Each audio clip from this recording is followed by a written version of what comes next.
You are looking live inside David E. Hastings Stadium in beautiful Guelph, Ontario. This is Royals TV. A Saturday night tilts between the Guelph Royals and the Brantford Red Sox. Mark Perry, Josh Alderman here with you. These two teams met a week ago in an afternoon game. So tonight, it's going to be under the lights. It's going to be a little bit of a different vibe. The Canadian Baseball Hall of Fame is in the house. There's a whole lot happening here on a Saturday night. We got quite a few fans here as well. But we're looking at two teams, Josh, that are struggling as of late. Although Brantford did get a couple of wins last weekend. They snapped a 9-game losing skid last week here at Hastings Stadium. The Guelph Royals, they don't have a win since June 1st. Safe to say for both of these teams, picking up a win here tonight is kind of one of those situations where they think to themselves, these are where you're able to get the wins, where you should be getting them based on how they have been doing and where they are in the standings, being 8th and 9th respectively. I think you said it perfectly right there. These teams are 8th and 9th, and the Guelph Royals entered tonight's contest on a 7-game losing skid after having such a promising 4-game win streak heading into one of their contests last week. And I mean, pardon me, not last week, last month. It's been a long, long time since these Royals have seen a W. And by putting Jacob Cush on the mound, that seems to be a desperate move, if anything. We need a win. We need to start pushing forward. I wouldn't say it's desperate in the sense, but you raise the issue with Jacob Cush, and it's well noted. He hasn't pitched in 2 weeks, and that's something that is going to be very interesting to watch as this game goes along. I'm imagining that he probably threw a couple of bullpen sessions here and there, but you're going 2 weeks in between starts. That's something that you're going to have to try to adjust to, even for the defending pitcher of the year in the IBL. Yeah, Jacob Cush, his reputation precedes him. Last season, a 1.47 ERA, the best in the league. And like you mentioned, pitcher of the year. There's no doubt that he brings a certain pedigree back to this Royals team after helping to lead them to the IBL finals last season. But 2 weeks in between starts, I don't know. It's a plot point to look out for as this game goes on. Are we going to see the Cush of old, or are those 2 weeks of rest going to catch up to him? Well, we'll touch on how he has been doing lately as we head to the top half of the first inning. Right now, we're getting the two managers heading over to the umpires to hand in their scorecards. For the Brantford Red Sox, as talked about, their last game was a loss. That was a 15-2 defeat against the Toronto Maple Leafs. And yeah, I mean, 15-2 kind of speaks for itself. 7 runs given up in the 6th inning alone. That's not a recipe for success, especially for a team that was coming off quite the victory against the Kitchener Panthers just a few days before. Not to mention a big victory here at Hastings last Saturday, a 5-1 victory back on the 14th. Just some big outings all around from some of their players. Takioka, 1 run and 2 hits. Irvine, the starting pitcher, went 7 innings, struck out 6, only gave up 2 hits. I mean, these Brantford Red Sox, when they turn it on, can be a very, very good team. They just haven't had many opportunities. They've been facing some tough opposition as of late. Like you mentioned, the Maple Leafs, that's a pretty big loss, but if anything, I see it as more motivation heading into tonight. Well, you look at that Connor Irvine start last week. 2 hits. One of those hits came right at the beginning of the game. It was a J.D. Williams double, and then I think he retired, count them, 12, 13 straight at one point. Connor Irvine was El Fuego on the afternoon, and that lone start and that lone performance actually earned him IBL Pitcher of the Week honors. When you look at that game against the Maple Leafs, again, it's a close game until about the 4th, 5th inning, and that's when Toronto really started to turn things around. Brantford is a team that they'll hang around in the early going for the most part, but and it's not just Brantford either. We see it with all kinds of different teams in this league. They'll have that one rough inning, and then that's all she wrote, essentially. I mean, you look at that game against Kitchener. It was a 9-run inning that the Brantford Red Sox put up on them later on in the game. Again, that game against the Maple Leafs, 7 runs in the 6th. You have to find a way, and I think that's going to be a key for both of these teams here tonight, Josh, is being able to limit the damage inning per inning per inning. They can't give up those lopsided innings, or else it's just going to be game over. There's got to be an element of longevity, finding a rhythm, sticking to what is working for you, finding those moments of little victories that can help fuel you forward as this game progresses. I think that is going to be a key storyline heading into tonight's matchup for both of these teams. Well, again, the Brantford Red Sox 3-12 to start the year. The Guelph Royals are 4-9, as we're going to get a look for the first pitch. Got Canadian Baseball Hall of Fame night here at Hastings Stadium. Scott Crawford from the Hall of Fame over in St. Mary's. We've got to get a neutral site game in St. Mary's. I mean, my goodness, that would be great to have, especially on a Hall of Fame game, a Hall of Fame weekend, as Andy Leader's out there to accept the first pitch. When you look at the Guelph for the Brantford Red Sox, Aiden Armitage is going to get the start on the mound here for them. Jacob Cush, as we touched on, will get the start for the Guelph Royals. It's going to be interesting to see how things play out as this Saturday night game goes along. And keep in mind, folks, again, we're under the lights tonight. Saturday nights are going to be a regular now, as those 1 o'clock starts not really going to be happening throughout the rest of the season. They have moved the start times now to 7:30 here on Saturday nights. It is Saturday nights, Brantford and Guelph. We'll be back with first pitch after this. Don't go anywhere. This is Royals TV.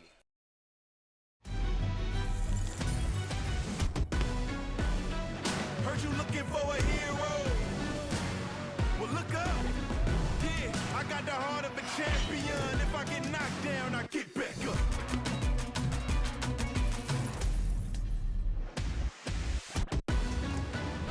I got the heart of a champion. If I get knocked down, I get back up.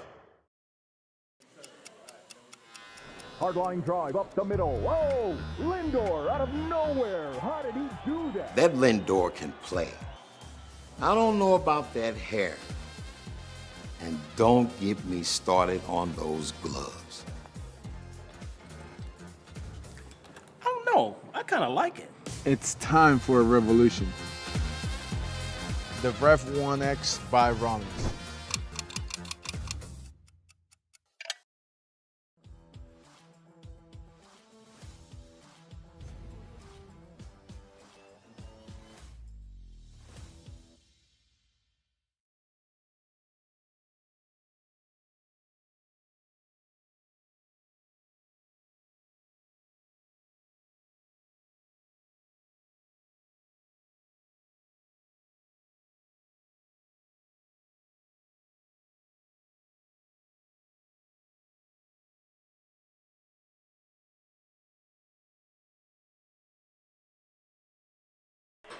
All right, time for baseball here on a Saturday night. The Guelph Royals and the Brantford Red Sox. Mark Perry, Josh Alderman here in the booth here at Hastings Stadium, live on Royals TV. It's going to be an interesting start here for the Guelph Royals starting pitcher in Jacob Cush, making his 5th appearance, his 5th start of the season. The 25-year-old is pitching a .342 ERA across 21 innings so far this season. 1 win, 2 losses to his name. Of course, one of those losses coming in his last appearance against these very same Red Sox back on May the 18th. Has 21 Ks and 8 walks across the season so far. Definitely racking up the strikeouts, something that reminds us of the Jacob Cush of old. We mentioned last year, Pitcher of the Year, led the ERA rankings. He is a name to watch out for heading into this game, whether he can keep the magic going or if he's going to fall back onto how he played in his last contest against the Red Sox. Well, he had a rough outing on June 7th against Kitchener. That was the last time he was in a game. Gave up 7 hits, 6 runs, 5 of them earned through 6 innings of work. Faced 27 batters in that one. He's allowing hitters allowing the offense a 241 average against him this season. And, that's something you want to see go down, as we kind of saw it kind of in the 150, 160 range late stages of last season. But, 21 innings, 21 strikeouts. So, a strikeout per inning. So it's good to see. But again, you have that rough outing against Kitchener. It was a 9-4 loss back on June 7th. It's 2 weeks ago since then. Had a great outing against London in his previous appearance, a 5-0 victory, going 7 scoreless innings in that one. But again, you kind of said it, partner. Are you going to see the Jacob Cush that we saw 2 weeks ago against Kitchener, where he was roughed up a little bit, or do you kind of see that pitcher of the year form kind of return to him? And that being said, his May 18th appearance against these Red Sox wasn't all that bad. Definitely not promising, but definitely not bottom of the barrel. 4 innings pitched, gave up 5 hits, 2 earned runs, walked only 2, but struck out 6. So he's definitely still got that flamethrower aspect to his game, but I don't know, he's given up a lot more hits, given up a lot more hard contact than he did last season. Let's take a look at your umpires for tonight. Calling the balls and strikes in behind home plate is Oliver Francescuto. Ryan Herron is the first base umpire. Francesco DiBiase is over at third, as we're about set for some baseball here on a Saturday night. Welcome inside Hastings Stadium. Glad you can join us. This is a packed house here tonight, as usual lawn chairs are out down both outfield lines. The weather didn't look as promising this afternoon. There was quite a bit of rainfall that came into the area earlier on.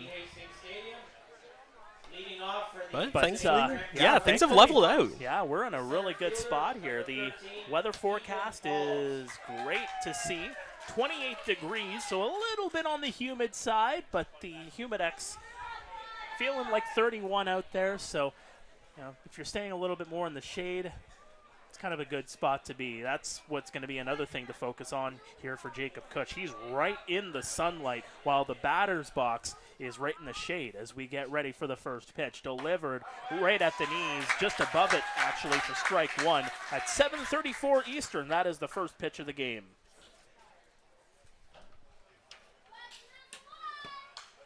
That one's fouled back. It's Ethan Paulos, the center fielder.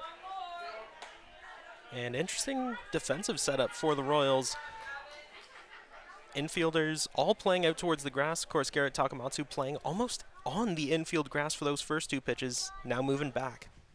Upstairs, 1-2. And as soon as I say it, Takamatsu moving further and further back towards the outfield grass. I think he's just fighting the sun, to be honest. When they're inside, didn't get the call there, 2-2. Ethan Paulos hitting .375 on the year.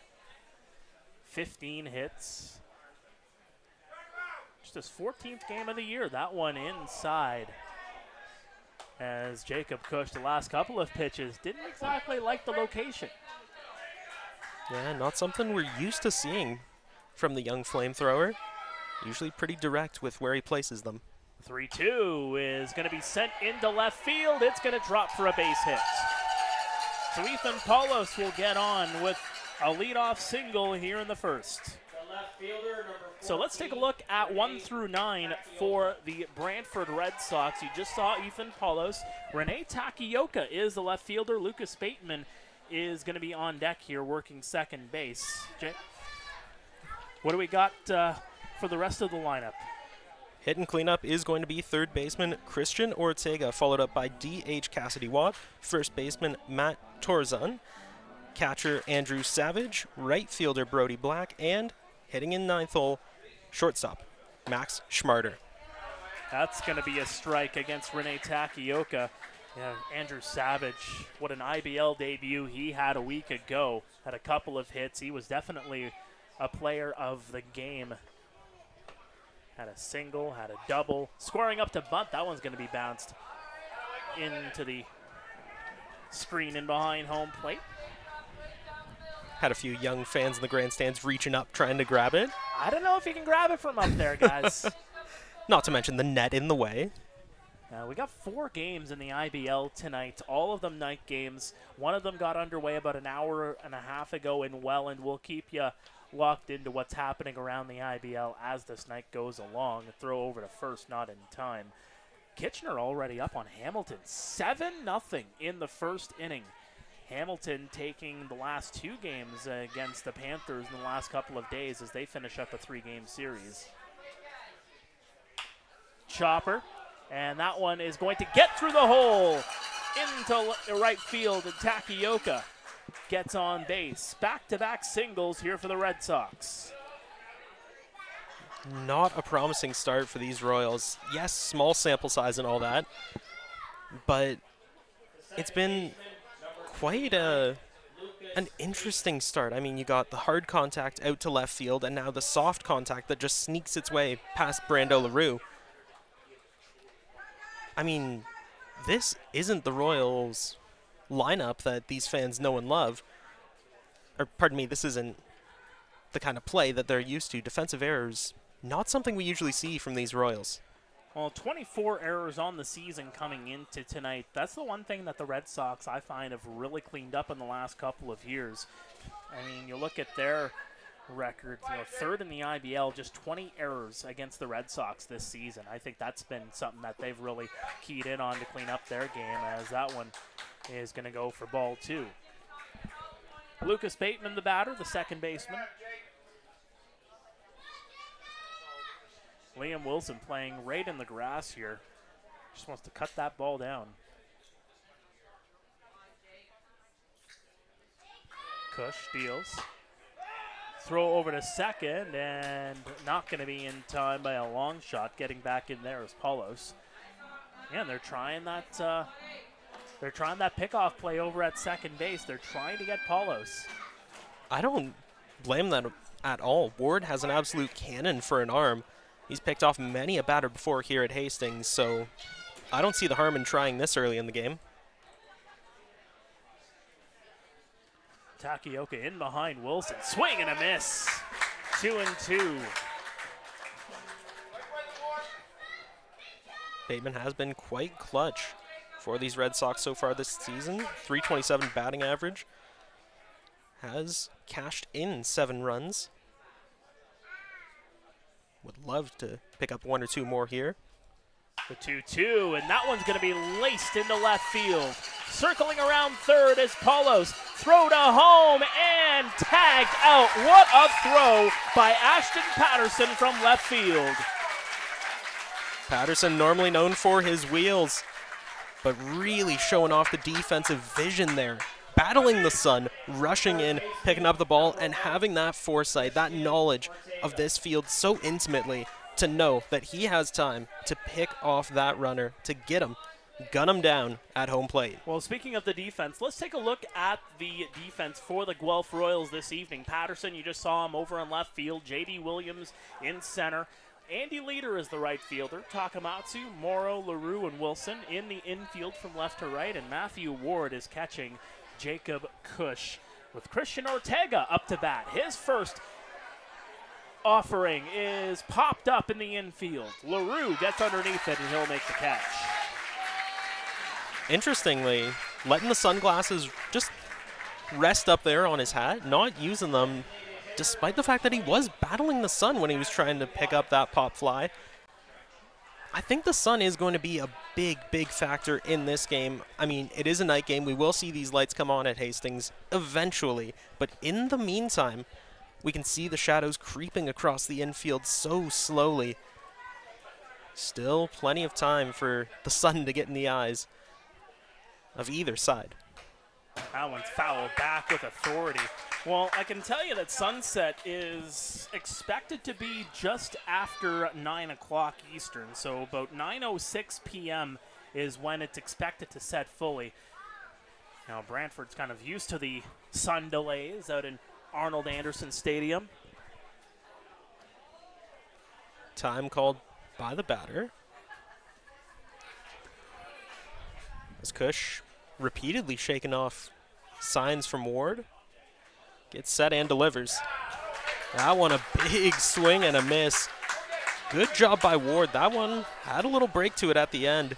A mean breaking ball. But we mentioned the defensive prowess of Ward before. Catching up to that one, getting to it in time, and helping to bring this one to an 0-2 count. 0-2, here we go with Cassidy Watt. The delivery is going to be missing outside. 1-2. Well, if you don't have haters, you're doing this wrong, by the way, folks. 1 ball, 2 strikes here against Cassidy Watt. He is the DH.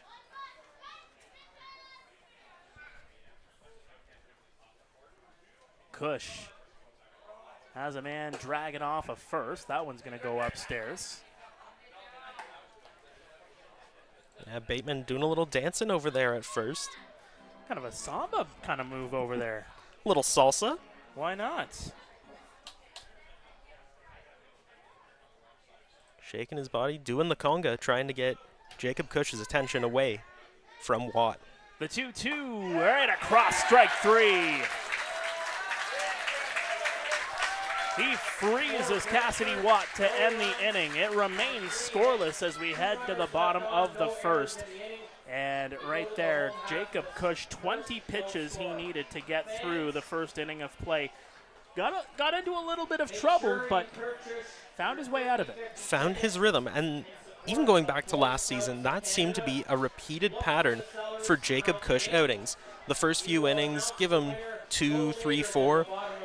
He really looked a little shaky out there on the mound, and eventually when he finds his presence, when he finds a rhythm, when he gets into his motions and really starts feeling the energy of the crowd, the energy from his teammates, that's when he really is able to turn it on. And I mean, maybe getting an early head start here. Strikeouts to end the inning, really recovered well through those last few batters. So let's take a look at the starting pitcher for the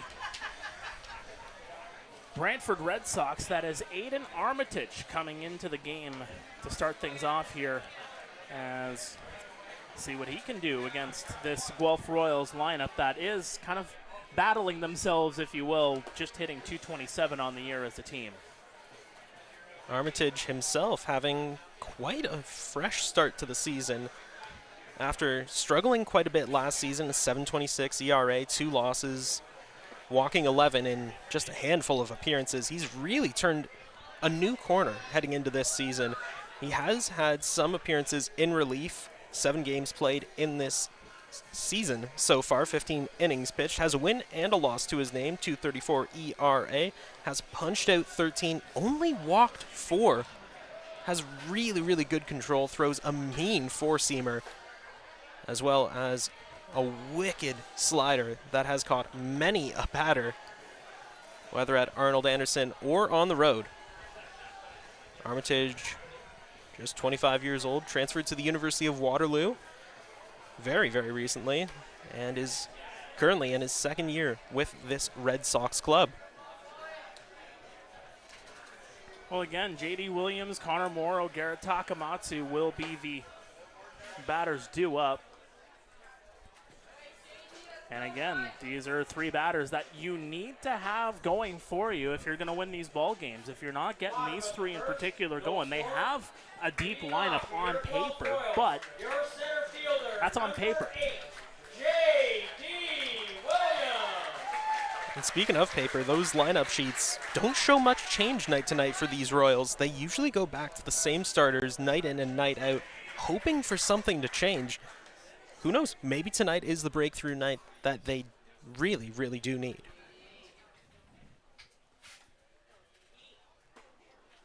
Armitage, first pitch, a curveball that just narrowly missed J.D. Williams' elbow guard. And J.D. working center field here tonight. He had that leadoff double 7 days ago. That one is going to paint a bit of the black for strike 1.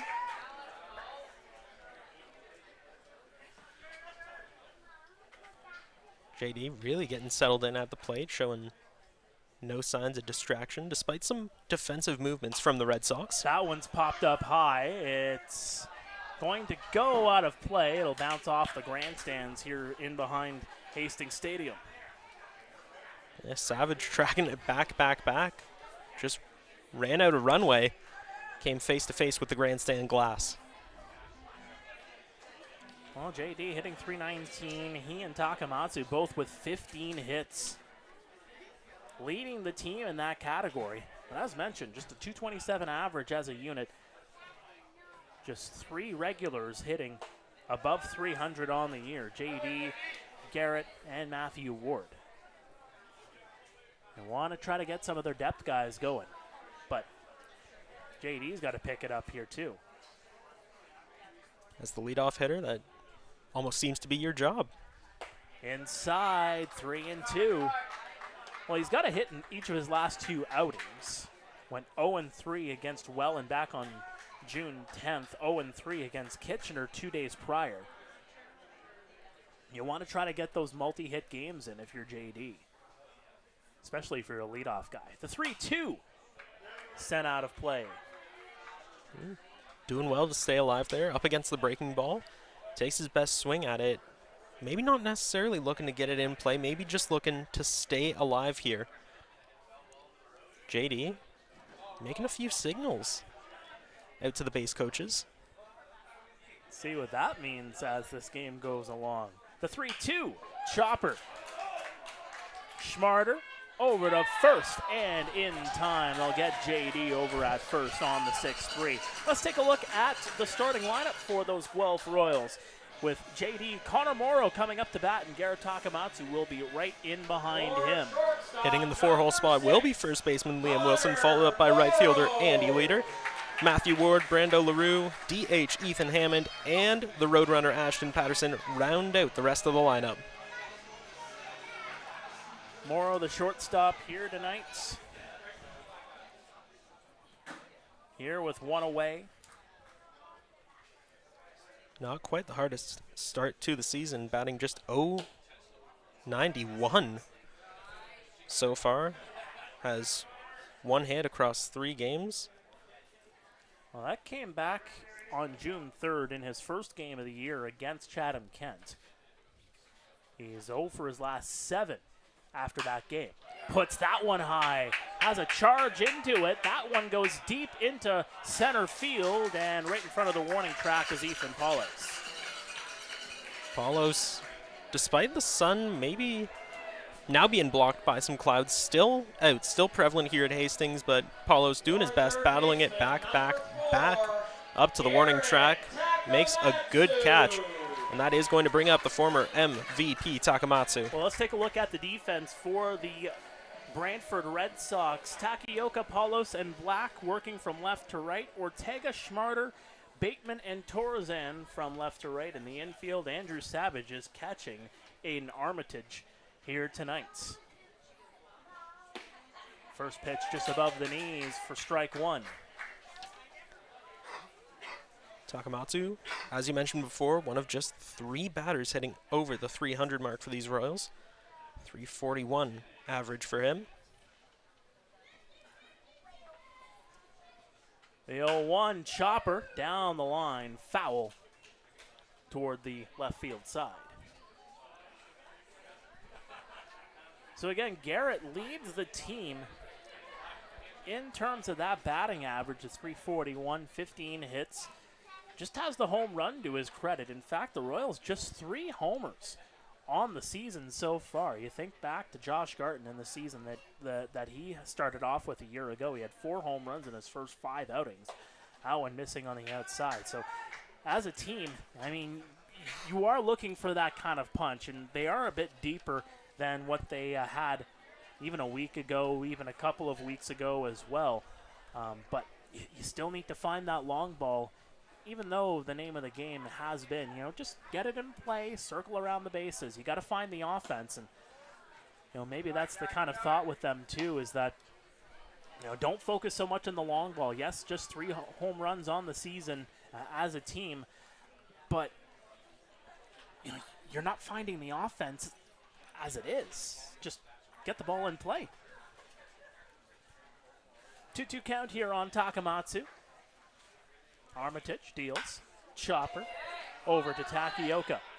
Over to first, and he'll apply the tag and record the out. A 1-2-3 inning for Armitage as we are through one here at Hastings Stadium. 0-0, the Brantford Red Sox and the Guelph Royals here on Royals TV. We'll be back after this.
Brantford here in the top of the second. Welcome back to Royals TV. It is Canadian Baseball Hall of Fame night here at Hastings Stadium. Mark Perry, Josh Alderman here with you. Top of the second, no score between the Brantford Red Sox and the Guelph Royals. Jacob Cush needing 20 pitches to get out of the first inning. Would like to lower that a little bit here in the second.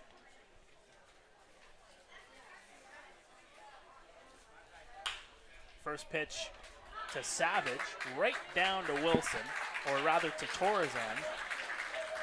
And that'll be out number one.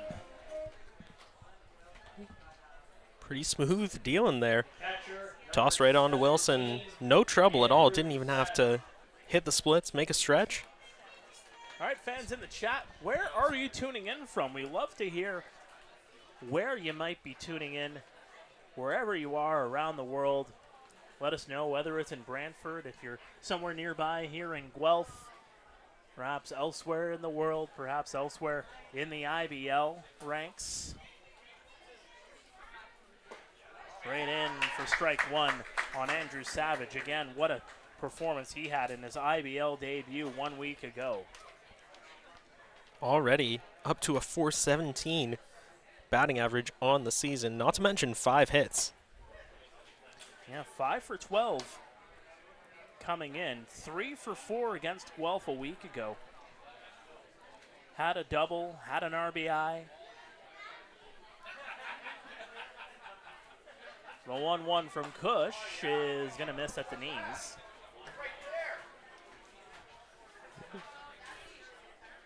As the stands start to fill up right in front of us here at Hastings. The 2-1 inside.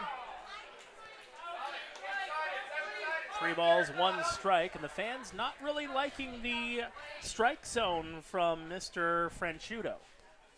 Yeah, some calls directed towards the umpire that we can't repeat on broadcast. That one sent high, but it'll go out of play.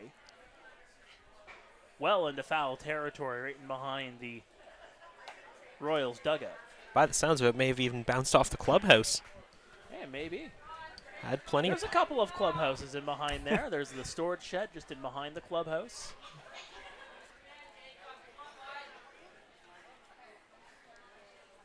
Full count here on Savage. And that one is going to miss on the outside, and Savage will get a 1-out walk. Yeah, as we mentioned, these fans here at Hastings not liking the work of Franchuto so far. To be fair, he has been pretty liberal with his strike zone, but he's applied it to both teams. It's not like it's a mark against the Royals. It's not like he's showing preference. He's been showing it towards both teams, and every umpire is different. It's just something that you have to work with game in and game out. So bring up Brody Black, the right fielder. Swing and a miss for strike one. Black having a bit of a slow start to the season. 167 average, 6 hits across 36 at-bats. There's a swing and a miss. That was a big cut trying to put that one into the outfield. Perhaps trying to put that one on the Kathleen Street. Black, the Stouffville native, played last year in the MLB Draft League for West Virginia. That one inside. 1-2. Has also had a pretty impressive career at Coppin State in the NCAA. 240 batting average, racked up 42 RBIs across all appearances. Not to mention showing off the wheels. The 1-2, chopper. And that one's going to get through the hole into right field. Another base hit on the ledger for the Brantford Red Sox early on in this game. Runners now at first and second with one away. Shortstop number 9. Well, that is going to bring up the 9-hole hitter, shortstop Max Schmarter. Another player on these Red Sox who isn't quite having the hottest start to the season, batting just 104 to kick things off, just 5 hits, and the strikeout has been a big issue for him. A team leading 27 times he's been sat down. The Buffalo, New York native takes that offering into the screen and behind home plate. Played the last 3 seasons at Tuscaloosa University in the NCAA. Set a program record with a 29-game hitting streak back in April. So this guy knows how to get on base. So you kind of have him as kind of that, faux 9 hitter, if you will, to get on base to turn it over to the top of the order. Swing and a miss. 2 strikes here against Schmarter, the shortstop. Kush really starting to settle in on the mound. Like we mentioned before, he just needs to find his rhythm, and once he does that, it's all gas, no brakes. Easy there, Jacob. Swing, and he gets that one into right field. LaRue leaves it for Leader, and he'll make the catch. Mark that down as an F9 for those scoring at home. Leader doing a good job, showing off the wheels, making quite the run into shallow right field. Closer to the first base bag than anything. Makes the grab and holds the runners right where they are. Well, there's one thing we know about Andy Leader. He spent a lot of time as the center fielder for Kitchener. And, when you're the center fielder, you're the guy that has to be loud. You're the one that has to be vocal. You're the one that kind of controls the troops, if you will. And right there makes himself known to LaRue and comes over to claim that ball for the catch. Back to the top of the order with Ethan Paulos. Singled and was tagged out at home plate on a beautiful defensive play from Ashton Patterson in the first. That one missing on the outside. Good on Kush. After seeing what Paulos brings to the table, throwing him a little more outside. He threw him inside. It was a fastball that Paulos singled. So now playing a little more to the outside of the plate. Good vision. Right in for a strike. 2-1. Challenges Paulos a little bit more on the inside that time. 2 balls, 1 strike. Paulos puts that one into left field and right into the glove of Ashton Patterson. Another pair of runners stranded, and it remains scoreless as we head to the bottom of the second. Let's take a look quickly at the out-of-town scoreboard. 4 games in the Intercounty Baseball League happening this evening. Let's start with the game that is in the late stages in Welland. It is Toronto 2, Welland 2. Toronto with just 3 hits on the game, but they have cashed in 2 runs on the day. including a home run from Jordan Castaldo as he continues to climb the ranks among the best home run hitters in IBL history. But that game is 2-all in the bottom of the 7th. In Kitchener, a 7-run inning for the Panthers. It's 7-0 Kitchener over the Hamilton Cardinals in the top half of the 3rd. Top 4 in Chatham-Kent meantime. The Bay Cats won. The Barnstormers, no score, as they will play a doubleheader tomorrow because they had a Friday night rainout, so they're going to have the 2 games tomorrow. I believe it's an 11 o'clock first pitch for that first game, and then once that game finishes, you get about half an hour before the second game gets underway. Bay Cats are out there because it is a long way to travel for some of these teams and some of these players, being a working man's league. Just get the 3 games on the road trip out there, get it out of the way in one weekend, and then you don't have to travel back over to Chatham-Kent again unless you meet them in the playoffs. Well, kicking things off here in the home half of the 2nd will be right fielder Andy Leader, followed up by catcher Matthew Ward, and waiting on deck after that will be second baseman Brando LaRue. Getting into the heart of the order here. They haven't quite done the damage that the Royals would have wanted. Leader and LaRue, both returning players from last season's finals-making team. Well, they have to get it going at some point because you can't win an IBL championship in June, but you can sure as heck put yourself out of position, out of home field advantage in June if you end up falling by the wayside and end up falling down the standings. My apologies, I may have misread the scenario. Andy Leader looked like he was going to kick things off, but it will be Liam Wilson, Andy Leader, and Matthew Ward kicking things off here in the home half of the 2nd inning. Liam Wilson really filling the void, maybe not quite currently, but filling the void of Josh Garden in terms of pure power on this Royals lineup. Well, again, on paper, had a slow start, expected to have quite the season, but I had that conversation with him last week where trying to find his rhythm again, even now where he is starting to pick things up a little bit more and finding that consistency once again. Still trying to find his game, trying to find his swing a little bit more. But that average has popped up to a 262, so starting to work at it a lot more. Chopper down the line is going to go foul. Has hits in 1, 2, 3, 4, 5, 6, 7 of his last 8 outings. Went 1 for 4 against Welland back on Sunday. Was that 1-0 loss to the Jackfish. On base is doing well, 396. Nothing to complain about there. Armitage deals the 0-2, swing and a miss, and Wilson goes down. In fact, his 7th strikeout of the season, Liam Wilson. And that's a swinging strikeout for him, 1 away here in the 2nd. Right fielder, number 11. Well, that is going to bring up the right fielder, Andy Leader, a 3-time All-Star with the Kitchener Panthers.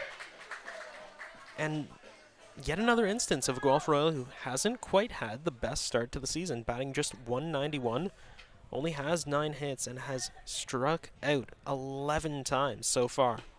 Cowan missing on the outside for ball 1. Leader dealt on June 18th of last year, so it's been a year and 3 days since he donned a Guelph Royals uniform for the first time. The 1-0 is going to be fouled back. So again, Leader is going to be one of those guys where you need to have him as as a depth option as this season goes along. He's going to get on base. He's going to get you hits. Right now, as you said, just, trying to find that swing in order to get those hits. Hasn't been easy for him. That one missing on the outside edge. Maybe a little bit of pressure after that IBL Finals run last season where he had that big home run in Game 5 against the Welland Jackfish. Maybe thinking to himself, maybe thinking a little bit too much about, getting those big power hits, getting those, game-changing hits. Sometimes it's just about getting on base, as Armitage is going to step off. Well, he did have quite a rough start to his time here at Hastings. Had a slow start when he first joined from Kitchener. Eventually picked things up as the season went on. 3-1 count here on leader. Worked his way up to a .250 batting average. Accumulated 28 hits across 26 games, even picking up 3 triples along the way. Ended up with 14 RBI in the regular season before going on that big playoff run. That's strike number 2. Andy thought he had ball 4, but he's got to go right back. Just painting the edge of the black was Aiden Armitage. And the fans here at Hastings, once again, cheers and jeers for the officiating crew. Now a full count against leader. Here it comes. That one is going to be into center field. A base hit. So leader doesn't get the walk, but he gets onto first base anyway and does it in style with a hit. Not to mention he was halfway to second base before the throw even came in. Good work from Schmarter to hold him at first. So here comes Matthew Ward, the catcher, as he has had himself quite the year so far, hitting .306.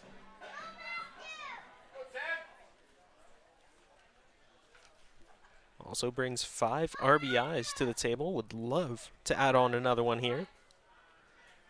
1 out, runner at first, here in the bottom of the second. Leader dancing out there, that one missing downstairs. Guelph, for their average being where it is as a team, not too shabby when it comes to, the strikeouts. They are the stingiest in that category. The batters have only struck out 93 times, as that one's going to hit the back of Matthew Ward, and he'll take a free pass over to first. Plunked him right on the numbers. Thankfully, no damage done. Seems no worse for wear as he trots over to first base. Guy doesn't skip back day. And he's all the better for it. So here comes Brando LaRue, 2 on with just the 1 out. Leader has some speed on the base path. I'd be curious to see whether or not they try to get him over to third, perhaps with a stolen base, or trust LaRue to just try to put one in the outfield and get him to circle the wagon over into home. That one missing. No, he got the strike. Although that one maybe a little bit more toward the heart of the plate than that strike 2 call on Andy. Well, Savage has been doing a good job of framing up some of these pitches that may have gone astray. Credit where credit is due. Foul back on Andrew Savage, the Woodstock native, just finishing up his senior year at Pepperdine. It's a Division I school in the NCAA. It's a London Badgers alum. Just 22 years of age.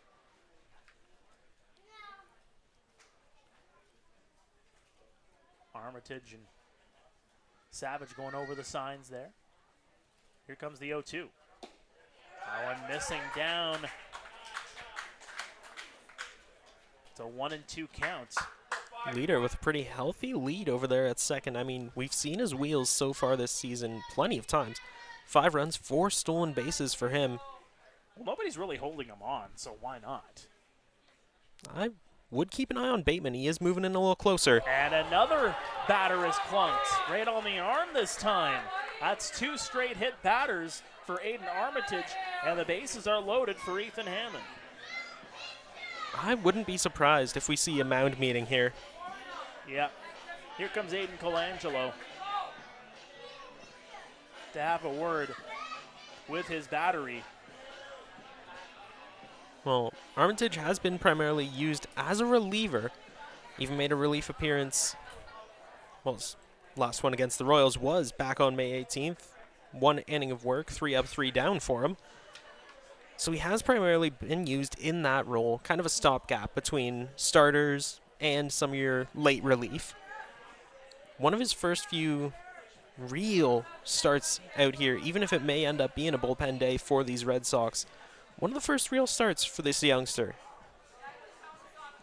One thing you're probably going to see is maybe it's a bullpen day here, and then you turn it to Connor Irvine tomorrow in London. Because London's been heating up as of late. Got that big win against the Welland Jackfish. You want to try and get your ace going on the road. So I'd imagine that you'll probably see Irvine tomorrow afternoon in that 1 o'clock start against the London Majors. So here you just try to get out of this game and try to pick up a victory as well. Hammond watches that one above the knees, right across the plate for a strike. Ethan Hammond looking to build off a very impressive 2024 season. 304 batting average, 28 hits across 26 games, and that is not mentioning his 11 RBIs. And that one missing well inside. That ball's starting to get away from Armitage a little bit more here. Fans getting a bit restless with that control from the Brantford starter. Hammond, unfazed, did his best to move out of the way, but by no means shaken up by that inside pitch. 0-1. Hammered into right field. Leader comes in to score. The throw to home. Play at the plate. Safe. 2-0 Royals. A 2-run double from Ethan Hammond. The hammer comes down and strikes hard on these Red Sox. Hammond picking up his 4th and 5th RBIs of the season on his 3rd double. Very, very impressive start from the young gun. Putting in the work and putting the Royals ahead early on in this one. Well, those hit batters have come back to bite Armitage. And 2 runs have come across here in the 2nd. Ashton Patterson now the batter. That one inside. Good block there from Savage. Yeah, that one dangerously close to rolling around in the dirt. Good coverage from Savage, though. We talked about his offensive abilities, and we've really seen his defensive abilities as well, framing up the pitches, covering the balls that go into the dirt. Promising stuff. The 1-0, swing and a miss. So it is going to go down as a single for Ethan Hammond, but either way, it is a 2-0 lead as Ethan Hammond gets a pair of ribeyes on that one. Makes you hungry for a steak. Well, the Guelph Royals are hungry for runs, and they got a pair here so far. 0-1. Check swing, and they're going to appeal over to third, saying he went around. 1 ball, 2 strikes here on Ashton Patterson. And again, just the 1 out. Yep, still just 1 out. LaRue and Hammond, the runners on 3rd and 2nd, respectively. And 1-2 count against Patterson. Holds off on the pitch. It's too far, and coming in to score is Brandon LaRue. 3-0 for the Royals on the wild pitch. And as to be expected, after a wild, erratic inning from Armitage, we are seeing quite a bit of movement out there in the Red Sox bullpen. Yeah, they're getting guys warmed up in a hurry here for the Red Sox. And this is what we talked about at the top of the broadcast. Here's that 1 inning that you're just trying to limit the damage. You cannot let this one get away from you. Off the bat, foul.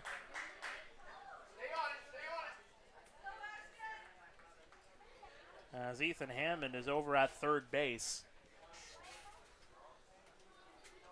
And it's days like today where the Royals fans pack the park, really, really come out in droves. I mean, the benches, the lawn chairs, up and down both lines really gives so much energy to this team. Now one under the knees, full count here on Ashton. The shouts of encouragement, the cheers for the boys in blue and white really does a lot to help boost their confidence. Infielders in, chopper down the line, and that is going to be a foul ball.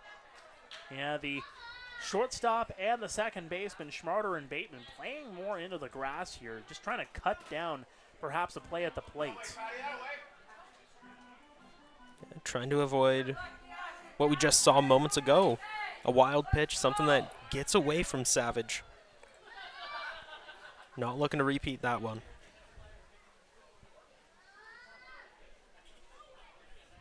So 8th pitch of the at-bat. That one missing upstairs, and runners on the corners still with one away, and back up to the top of the order for J.D. Williams.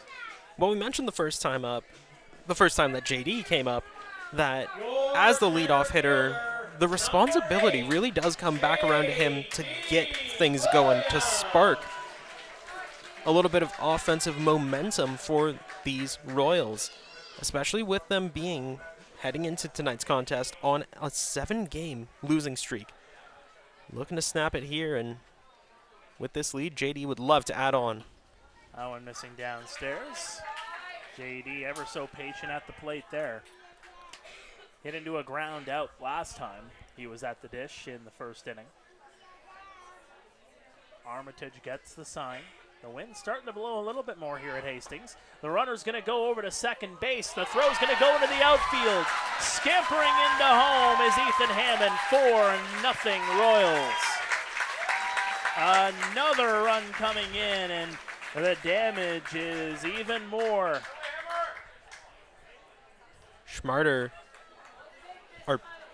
Bateman making good coverage over there at second. Got there in time. The throw was a bit away. That forced him into the base path, and Patterson did collide into him. Cleats first. Took him down onto the grass. JD puts that one into right field. Shallow right. Who's going to get to this one? It's going to drop. Another run's going to come in to score. 5-0.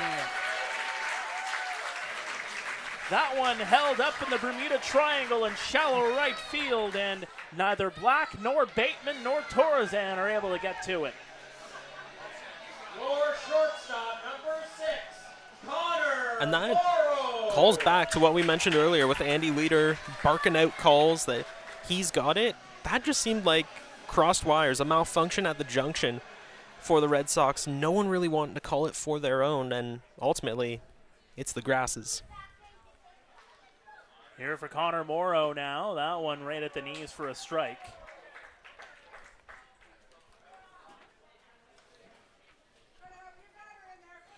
So again, Ashton Patterson advanced to second base on a stolen bag, gets into the outfield. He gets over to third, as that one's going to be dropped into foul territory. And that's that aggressiveness on the base path too you have to consider. You know, trying to get pressure a little bit more on this defense. Well, J.D. Williams isn't Mr. Left Turns Only for nothing. The guy is known for his wheels, both in the outfield and on the base path. Just one stolen base so far this season. But definitely has that brutal first step out of the gate. Well, Armitage struck out Wilson to start off the second, but since then, there's a big swing and a miss for strike 3. Another swinging strikeout in this inning. And now it's the 9th hitter of the inning, Garrett Takamatsu. You go back to Wilson, striking out, swinging. Since then, a single, hit by pitch, single, walk, and JD also gets on. I believe they're just going to count it as a single. It hasn't been updated online as of yet, but you know, that's, again, just a malfunction at the junction. Who do you give the error to, or you just give the single? Garrett puts that one high. Deep into center field. Back, and against near the warning track is Ethan Paulos to make the catch.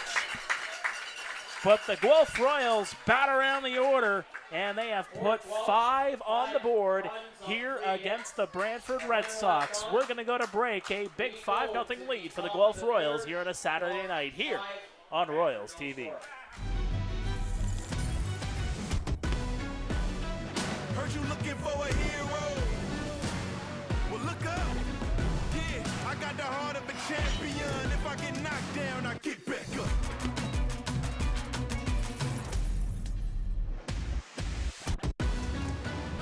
I got the heart of a champion. If I I get knocked down, I get back up.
Number 14. Welcome back to Royals TV. There you see the scoreboard, 5-0 Royals.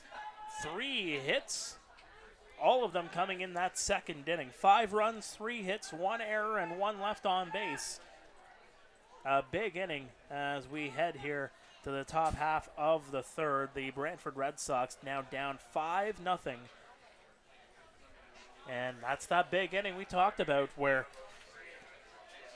you know, Josh, you have to cut down that damage inning per inning. And that one right there, it just seemed Armitage just could not get it out when he needed it. No, just started to lose control, and in doing so, started to lose confidence in himself. And with the runs displayed on the board, that much is obvious. And now we're in a time period where, you know, it's around 8:23 Eastern. The sun not playing a factor here anymore. Jacob Cush a little bit more in the shade, but more importantly, he's got a 5-run cushion.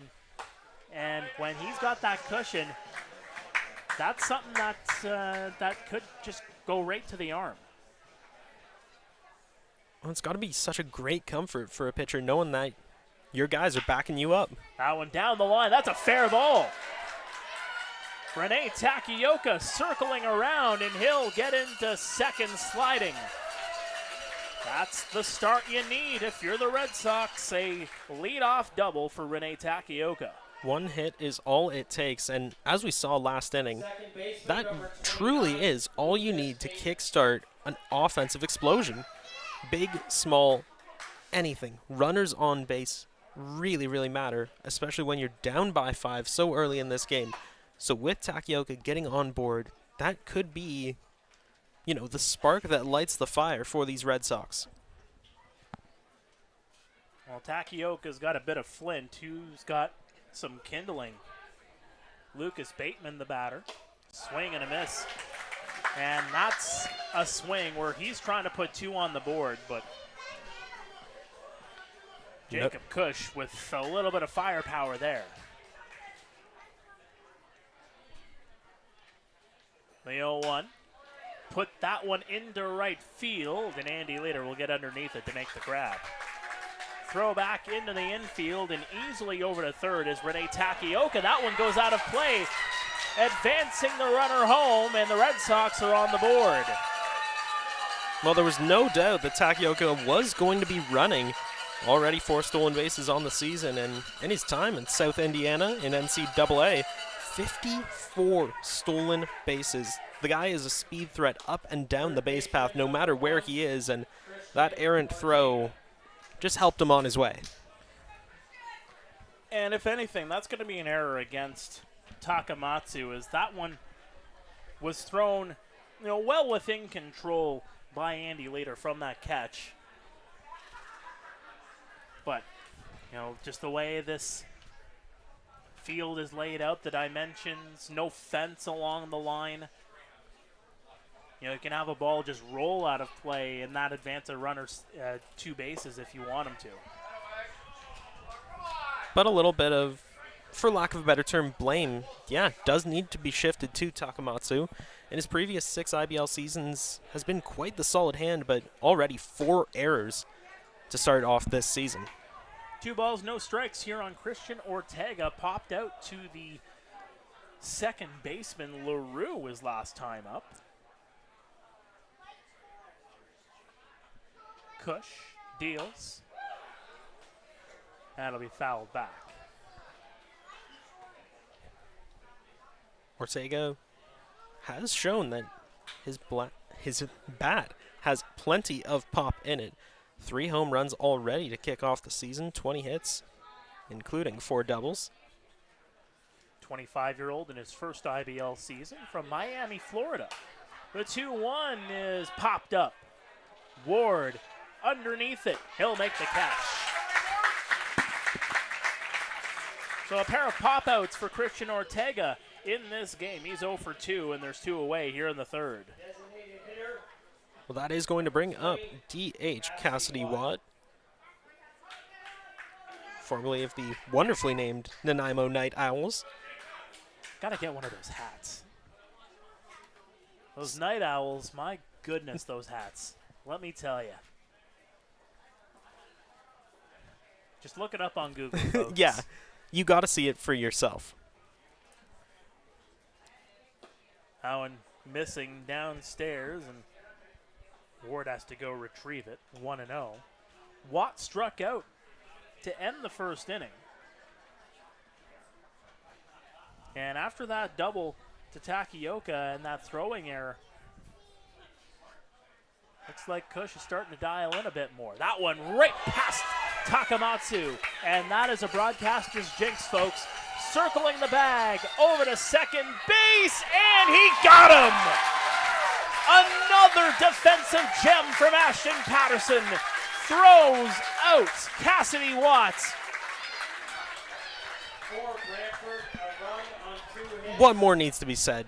Just a thing of beauty and a stone-cold look on his face as he heads back to the dugout. He's not celebrating. That is just another night of business for him. So after all of that, we're going to go to the bottom of the third inning. The Royals still the 5-1 lead now on the Brantford Red Sox.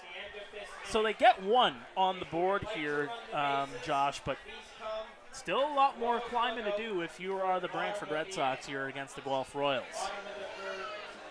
I think if you're the Red Sox, you like seeing that 1 up on the scoreboard, because it brings you 1 closer to getting back either tied up or in the lead of this game. 5-0, that's daunting. 5-1, that's a starting point. Really, it's too early in this game to call anything, really. So officially on the scoreboard, they're saying that it's a 7-4 putout. I would argue that that's a single. You're trying to stretch into a double. Mm-hmm. And just an excellent throw from Ashton Patterson. Yeah, like he got the hit. Yeah, the ball got down. The ball, rolled through the outfield grass. There's no doubt about it. Yeah. So that, I'm going to give Watt the single myself. So at least on our paper copies, it is a single and a 7-4 putout. Oh, my goodness, Ashton Patterson. That's twice tonight. Have yourself a night, young man.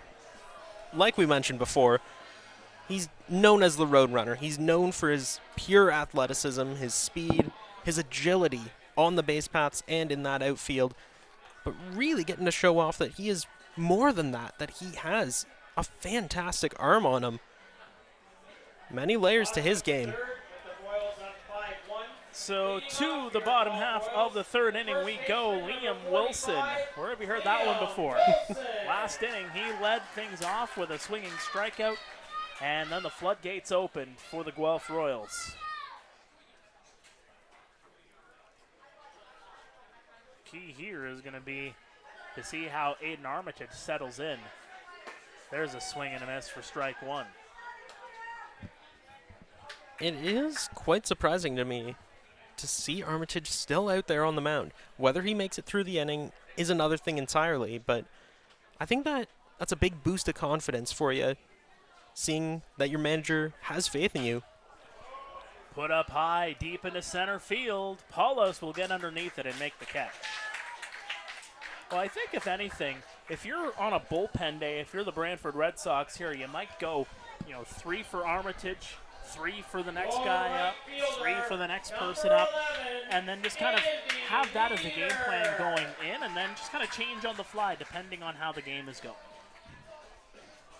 Especially when you're going against London tomorrow, you start Cassidy Watt, depending on how he goes. You need to have some arms available for that game as well. Yeah, Leader chops it. A one-hopper to Ortega over to first in time. Yeah, I was just going to say, with Connor Irvine potentially penciled in as the starter for tomorrow, that's a big game nonetheless. You don't want to be burning through your bullpen tonight, regardless of what that scoreboard says. You don't want to tire out your guys ahead of an even bigger game tomorrow night, still on the road. And again, that's no disrespect to the Royals organization. Not at all. Just how they have been doing. I mean, again, 7-game losing skid. You're going into London tomorrow, who have been riding high lately. You want to try to get Irvine in there, against the team that is a little bit hotter. Mm-hmm. Plain and simple. Yeah, that's just how it shakes out. As we mentioned, 7-game skid, Royals sitting 8th out of 9. And coming into this game, too, that the Royals, they're just chomping at the bit to just, look for some revenge after that game last week and try to get one right back and, snap this schneid and see where it goes from there. That one missing on the outside. Matthew Ward hit by a pitch his last time up, came around to score. Again, as part of that 5-run second inning for the Guelph Royals. And regardless of how he got on base, Ward really got things going the first run across the plate for the Royals here tonight.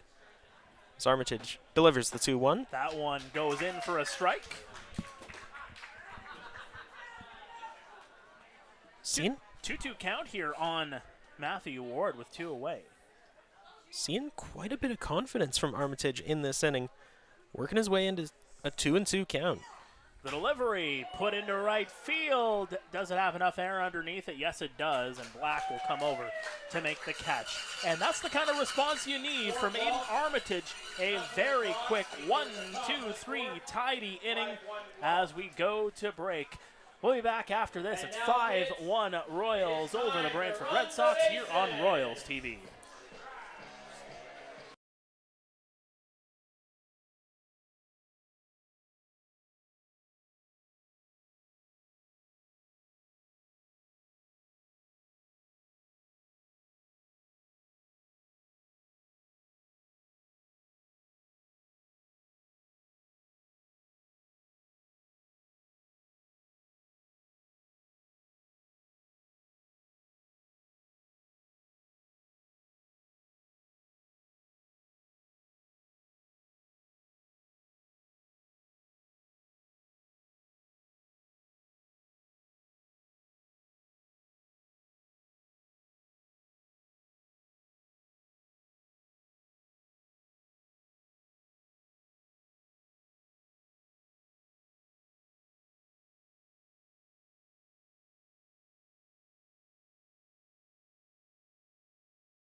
Get ready, Hamilton. It's the 2025 IBL Home Run Derby and All-Star Game.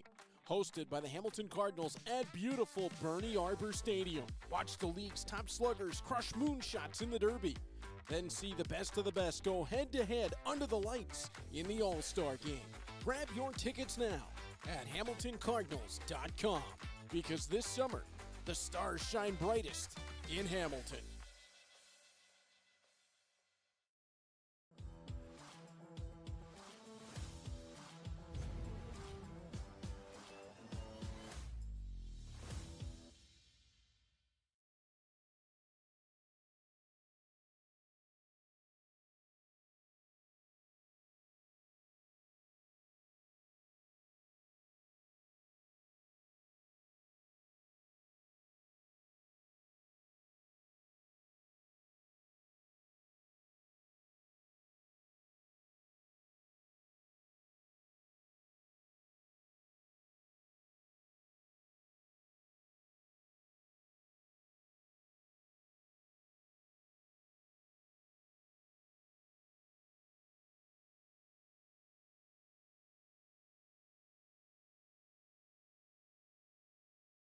Welcome back to Royals TV. 5-1 the score line here at David E. Hastings Stadium in Guelph. The Guelph Royals leading the Brantford Red Sox. By the way, All-Star game coming up later on this season. That'll be July 20th for those looking to get your tickets. It's a Sunday, home run derby, and the All-Star Showdown.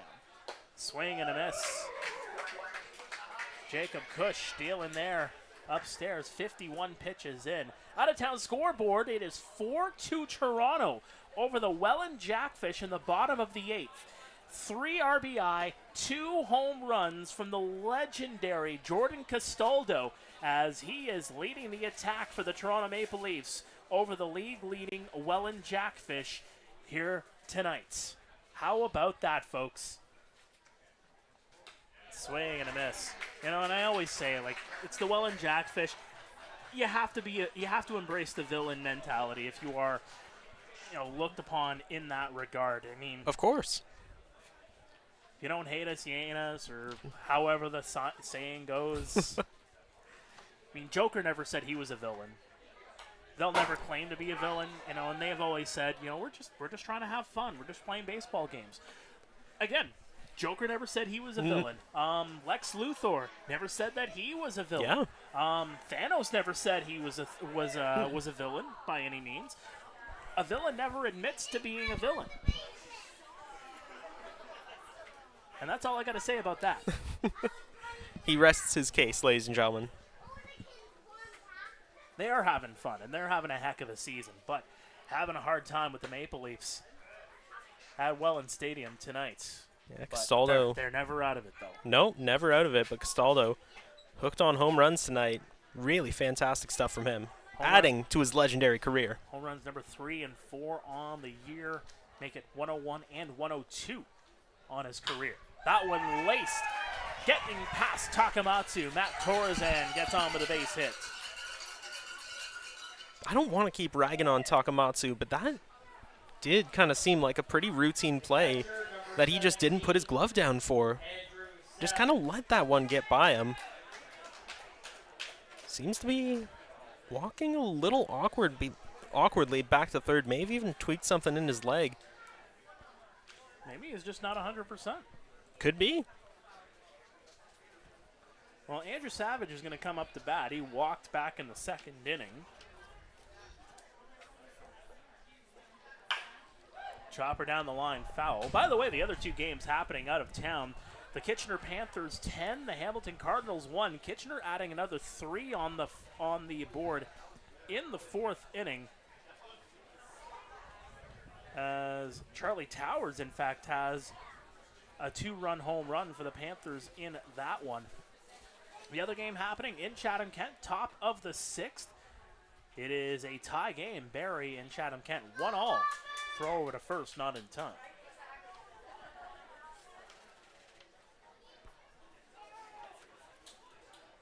Torzan not really known for his speed. Only 2 stolen bases so far this season. Swing and a miss, strike 2. Well, as a team, the Brantford Red Sox, 13 for 22 on stolen bases coming into the game. Torzan. About 50%. Not something you like to see. Yeah, he is playing pretty close to the bag. Not a threat to run. The deal missing at the knees. And Savage, we've seen it early on in his career where he's had some lengthier at-bats. You know, it's a guy that you really like to have in your lineup. You know, has a lot of experience around the West Coast League too. That one's going to be a wild pitch, allowing Torzan to get over to second base. As it kind of hopped on Matthew Ward. Yeah, we talked about Armitage kind of struggling with his control. Jacob Cush has had moments of almost discomfort out there on the mound. Had himself in quite a rhythm, and last inning, now in this inning as well. Seems to be loosening his grip a little more, letting the breaking balls run wild. Brother. 2 balls, 2 strikes here on Savage. And he goes macho into right field. Caught there by Andy Later. Throw back into the infield. Torzan gets over to third base. So Leader's been quite busy out there in right field, and what we have seen is the aggressiveness from the outfielders, just getting that ball back in play and just trying to cut runners down. The right fielder, number 4, Brody Black. Yeah, plenty of aggression out there in the outfield. Maybe not from J.D. Williams. We haven't seen many plays by him tonight, but definitely Patterson and definitely Leader. Seeing plenty of them getting plenty of work done out there in the outfield. So here comes Brody Black. He singled back in the second. He was later stranded. Cush deals. Up and in. As the fans starting to get on Franchuto again on the strike zone. Black, another one of the Red Sox that has been struggling with those punch-outs. Already 16 on the year. There is a strike.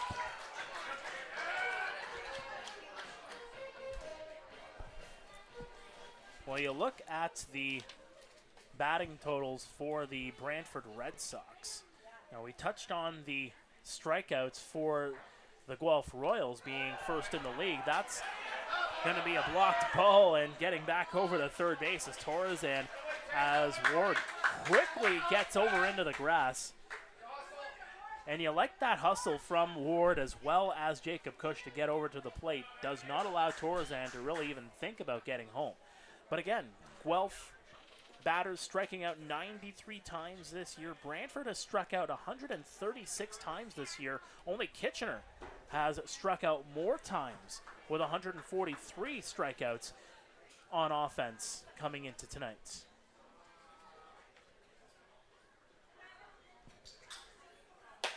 That one upstairs, 2-2. Kush keeping an eye on Torzan out there at third base. Giving him some long, hard looks. Not that he would steal home, but almost sending a message with those glares. The 2-2 off the inside of the bat. It'll be fouled back. Getting a piece of it there was Brody Black. And again, just challenging him inside there and just taking it away from the power of that barrel of the bat.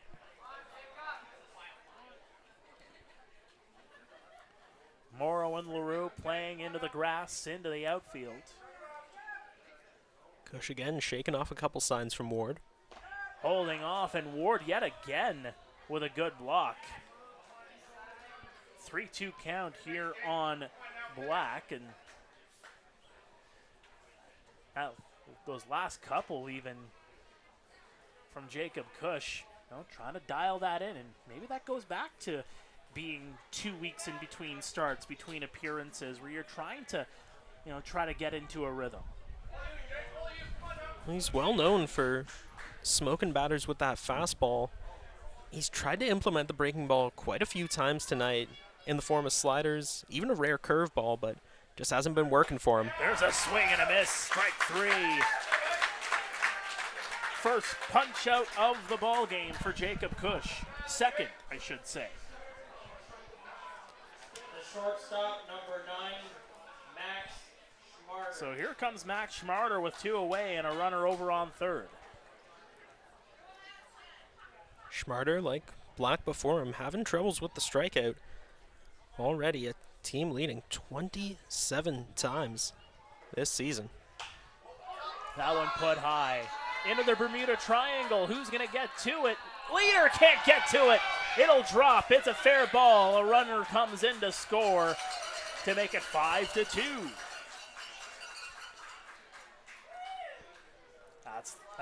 That's why you call it the Bermuda Triangle, folks. It's no man's land. You had Wilson, LaRue, and Leader all chasing for it. Leader calling for it all the way, like he has many a ball that's been sent out to shallow right field.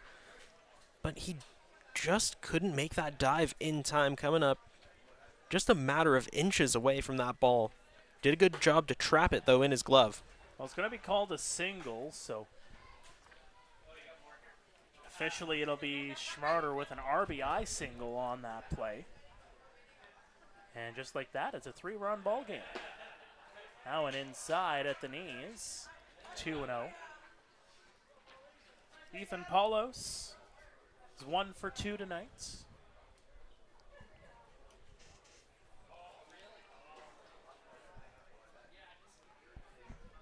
Jacob being ever so patient over on the over on the mound, and having a call for time there is Paulos.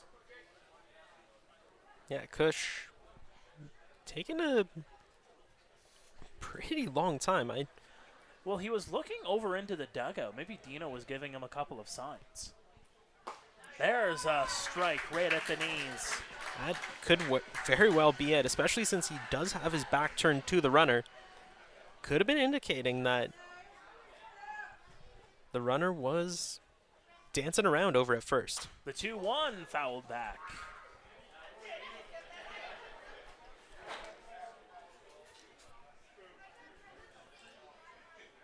So again, the Royals put a 5 spot on the board in the second. The Brantford Red Sox have responded with a pair of runs, one each in the third and one in this inning and counting. The payoff. That one is going to get by everybody into left field. Another base hit. Paulos 2 for 3. And that's just another textbook clean play by the Brantford Red Sox. They've been doing them all night. Just the simple stuff. Nothing too fancy, nothing too tricky. Just hard contact singles. That's what you need, especially in a bigger ballpark like this too, Josh, where you're not going to hit the long ball that often here at Hastings Stadium, just the way that I mentioned are. It's one of the harder ballparks to hit home runs in. So there's a strike on Takioka. In this ballpark, just get the base runners around. Get those singles. Get those hard hit doubles into the gap. Get it down the right field line and get those triples on the board too while you're at it. 1-1 count here on Takioka. He's got a single and a double. And like Neil Sriwastava would say, sometimes the ball might take a friendly Hastings hop. 1 ball, 1 strike. The delivery. Put up high. Camping underneath it is Patterson. He'll make the catch, and that'll do it. But another runner comes across for the Brantford Red Sox. As we head to the bottom of the fourth, it is a 5-2 game. The Guelph Royals leading it by 3 here on a Saturday night, officially under the lights here at Hastings Stadium. It's the moment we were waiting for. We knew this was going to be a game under the lights, a night game for a good chunk of it. Like I mentioned, sun officially setting a little after 9:20. So still a bit of time to go, but now we're kind of settling into a nice calm here at Hastings. No real sun presence on the field. Outfielders, pitchers, anyone in between won't have to deal with that anymore. And now just a nice cool breeze, a little bit of calm settling in here at David E. Hastings Stadium. Well, we got a new pitcher into the ball game. That is Pedro de los Santos for the Brantford Red Sox, the former Kitchener Panther, the former London Major.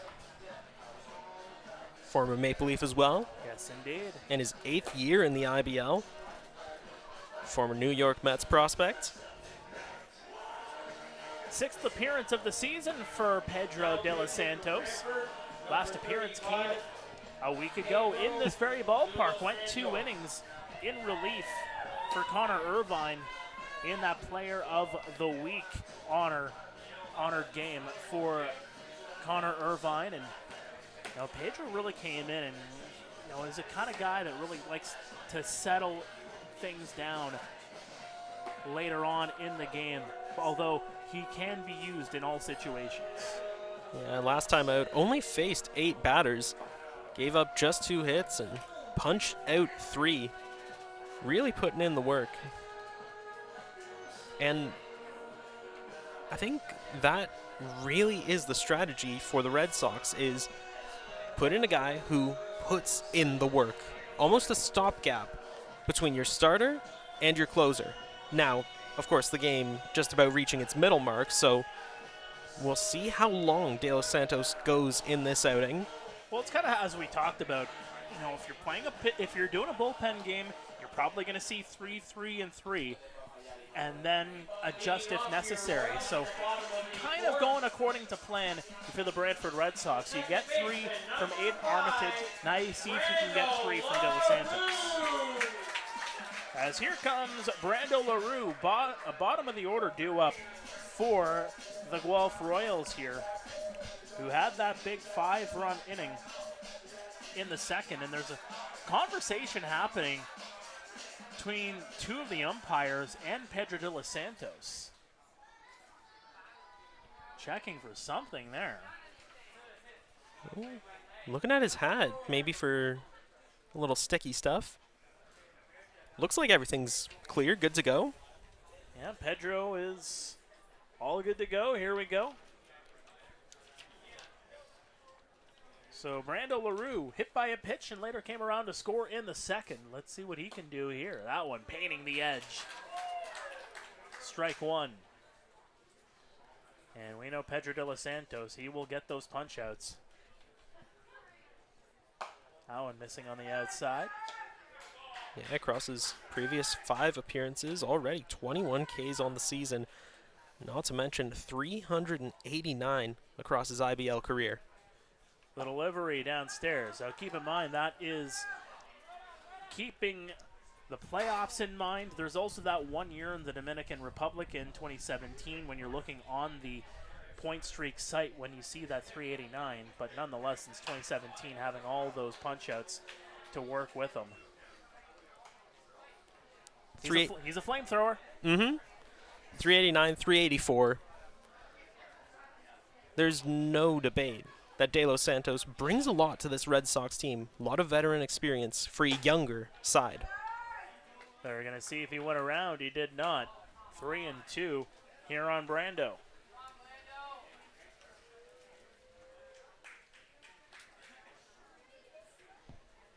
A couple of rings. That one off of the foot. And it is going to be a walk anyway. Didn't look like that one hit LaRue, but it did definitely get away from Savage after it hit him.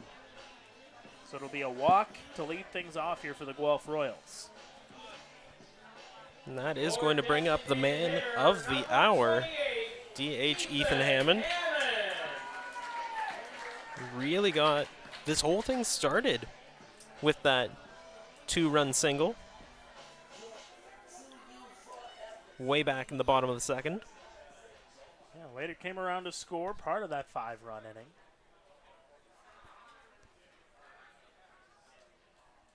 The delivery right up near belt level, right across Broadway for a strike. Hammond hitting 200 on the year. The 0-1 inside. Been around these parts since 2019. Of course, did not play in 2021 when the Royals had that year off. The 1-1. Downstairs yet again, and Hammond ever so patient there. Brando LaRue doing quite a bit of shimmying and shaking over there at first. We know he's a speed threat. 2 stolen bases already on the season. And there he goes. Throw over to second base, sliding in, safe. Gets his foot on the bag ahead of the tag, and a stolen bag for Brando LaRue. Made his 3rd on the season, and he may not take, oh, perhaps I spoke too soon. Pretty big lead out there at second. Schmarter covering the bag. Hit over to Schmarter. Throw over to first, up, and he got him. Torazan with that long reach was able to stretch out, get the glove, get the foot down in time, and Hammond is retired, but LaRue advances to 3rd. Your left fielder, number 50. And that was just a solid defensive play all around. Schmarter's throw may have been a touch high, but it ultimately got to its destination just in time, and Torzan, to his credit, getting those feet down right at the moment. And that'll bring up Ashton Patterson, the left fielder. De Los Santos deals in for a strike, and again, you see those infielders playing in the grass. Deeper into the grass, really trying to cut down that runner at third. That one missing inside. 1-1 here on Patterson. And Guelph, they know how to pick their spots. 16 for 19 on stolen bags coming into tonight. There's a strike.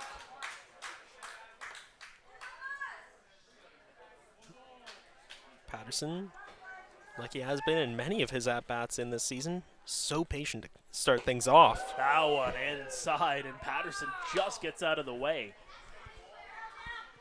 The Kitchener native in his 4th year in the IBL, known for his defense here tonight in particular. The 2-2 missing inside, 3-2.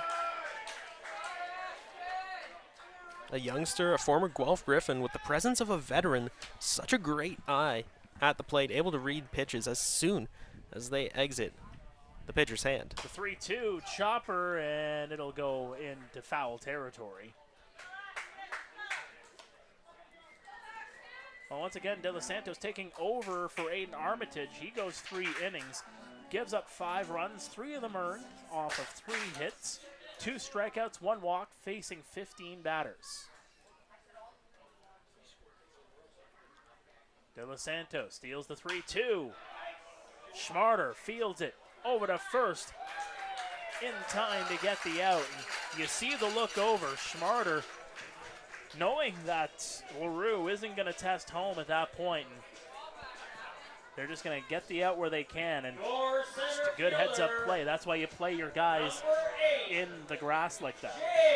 Yeah, like you mentioned, partner, really looking to cut down on letting in any more runs. LaRue, I mean, it was just 1 out, runner on third. That's a dangerous situation. And by having all of your infielders playing practically on the grass, well, it ultimately turned out to be the right choice. J.D. Williams up. That one just above the belt for strike 1. High in the zone from Pedro there. And you can see the inside infielders now toward the outfield. Not worried about that runner at third, just looking to get that final out. Low on 1. Into the dirt. Good job there by Savage. Practically leaping on top of it to prevent it from escaping his grasp. Good work from Savage tonight defensively. One of many cover-ups that he's had to do here tonight. The 2-1, and does it again as that ball gets away from Pedro. And JD hasn't swung once. Has let all 4 of these pitches just sail right by. Yet another player still early on in his career, but with a vision of a veteran. That's in for a strike, 3-2. As Pedro de los Santos is on the hill, Jorge de la Cruz just ran down to the Red Sox bullpen to get warmed up. The 3-2, swing and a miss, he got him. Applies the tag, and that'll do it. As we will go to break, it remains 5-2 Royals over the Red Sox here on Royals TV.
Welcome back to Royals TV. 5-2 Guelph.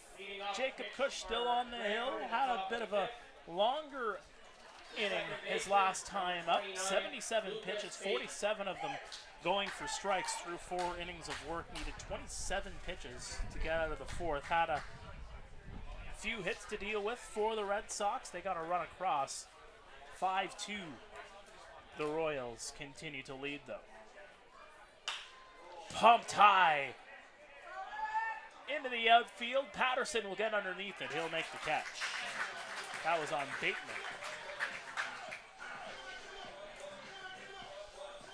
And again, right there, partner, it's just record the outs.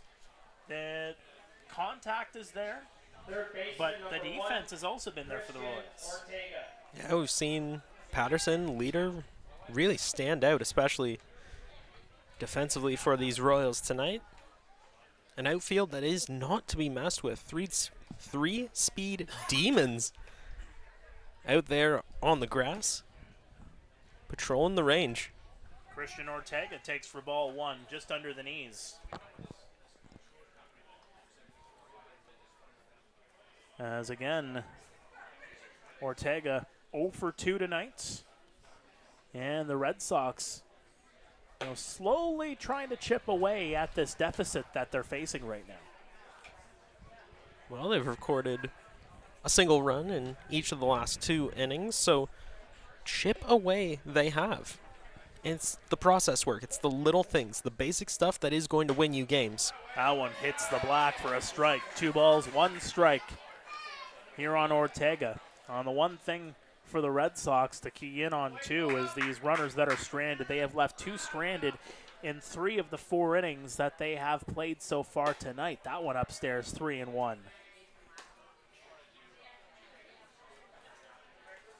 And while Cush has had quite a solid outing so far, we are seeing quite a bit of activity out there in the Royals bullpen. A couple pitchers standing around, 1 or 2 warming up as well. That one's going to be a walk. Ortega gets on base for the first time tonight. Now a runner on, 1 out. That is going to bring up the DH, Cassidy Watt. Designated hitter number 20, Cassidy Watt. And I believe there's somebody out there. I believe that is Nelson Mercado that is warming up for the Royals. We'll get a clearer confirmation. I believe that is Mercado that is warming up. Wouldn't be a surprise to me, but we'll see how long Jacob Cush stays in this game. And I think, if anything, it's not so much, the damage on the scoreboard. He's only given up the 2 runs. Swing and a miss. But that pitch count is starting to get up there. Especially when you're thinking of a guy that's, getting into that 80 range. He's up to 84 pitches right now, 85 incoming. You gotta get a guy starting in the pen. Pumped high and out of play. Get that arm warmed up. And whether that pitch count crosses the century mark in counting, and Cush finds himself into a little bit of trouble. Well, We'll see what happens. It certainly didn't help things when it took him 20 pitches to retire the side in the first inning alone. That one is going to go off the glass just in behind home plate. Well, and another thing to key in on, too, here, Josh, is the fact that the Royals have not played since Sunday. So you need these arms to, at least get into the game, get some appearances, get some outings, and not stay on the bench for too long. Again, you key in on Jacob Cush. Hasn't seen action in 2 weeks. You want to start to get these arms going. You can't have them rest for too long. As that one's fouled back. And that's such a great quandary in baseball, is you've had some rest, you have guys that need to get work, that want to stay fresh, that frankly need to stay fresh, get those arms warmed up, get those arms going. But you don't want to burn them out, especially with such a long season still to go. You don't want to risk injury. You don't want to put too much pressure on these guys. The 0-2 into left center and over to make the catch is J.D. Williams. Well, the key in on that conversation as well, the Guelph Royals will be in Kitchener tomorrow afternoon for a 2 o'clock first pitch. Back here against Barrie on Tuesday night. So you do have a little bit of action in the next few games where you can get guys into the lineup. But since you haven't played in almost a week, after a little bit, you got to get some of your better arms some action. Really. Mm-hmm. This is Matt Torzan. Sends that one over to JD, and he'll make the catch. Back-to-back catches for JD, and that will do it. Pair of runners stranded, and Jacob Cush is through 5 here at Hastings Stadium under the lights on a Saturday night. It is a 5-2 lead. Well, let's take a look at the standings in the IBL. This is the standings coming into tonight. The Welland Jackfish leading the IBL with a 12-3 record, but they might actually, yes, that is official. It is a 5-2 win. The Maple Leafs have defeated the Welland Jackfish. When was the last time you said that the Welland Jackfish have lost 2 straight ball games? Well, they have just done that. A 5-2 loss at the hands of the Toronto Maple Leafs. So they will fall to 12-4 on the year. Other games are ongoing in the IBL this evening. The London Majors, an 11-5 record. Chatham-Kent at 8-6. Hamilton at 7-6. Despite the fact that they've only scored 55 runs, the same amount that the Guelph Royals have scored, Hamilton have picked up their offense in the last couple of games. Having a little bit of trouble with the Kitchener Panthers here tonight, as that game is in the bottom of the 6th. It's 10-2 Kitchener over the Hamilton Cardinals. The other game is Barrie and Chatham. That one is in the top of the 8th. It's a 3-2 lead for the Barrie Baycats on the Barnstormers. So again, when you factor it into the standings, the Barrie Baycats, they're at 500, a 6-6 record. They're trying to push themselves up the standings. The Maple Leafs now at 9-7 with that win in Welland. Hamilton, unless they find something later in the game in Kitchener, they'll probably be at 7-7 later on tonight. But you look at Guelph and Brantford, right at the bottom of the standings. Brantford at 3-12, the Guelph Royals at 4-9. You want to try to see that climb, as again, if Kitchener wins, they'll put themselves at 6 wins on the year. Guelph does not want to have that, as they're looking to catch the Panthers for 7th place and try to continue that climb up the standings. But again, that's the way the standings looks right now, and albeit we're still June 21st, there's still a lot of ball to be played. Fact of the matter is, it's as I said before, you can't win an IBL championship in June, but you can put yourselves out of contention pretty quickly at this stage of the season as well. Couldn't have said it better myself. It's the early parts of the season that really set the stage, set the standard for what's to come later on. You're not going to put yourself in a championship winning position. I mean, we saw the Welland Jackfish last season had a monster year and still bowed out in the semis to these very same Guelph Royals.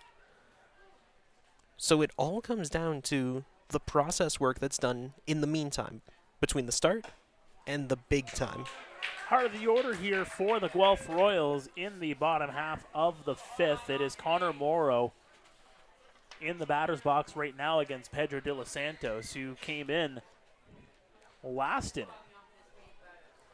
Gave up a walk and then retired 3 straight. That one downstairs. 1-2.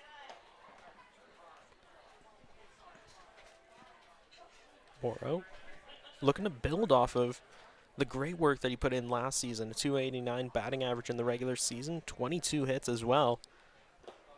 Would love to pick up a few more this season. Not quite the best batting average. I mean, heading into tonight's contest, it was .091. Just 1 hit across the previous 3 games.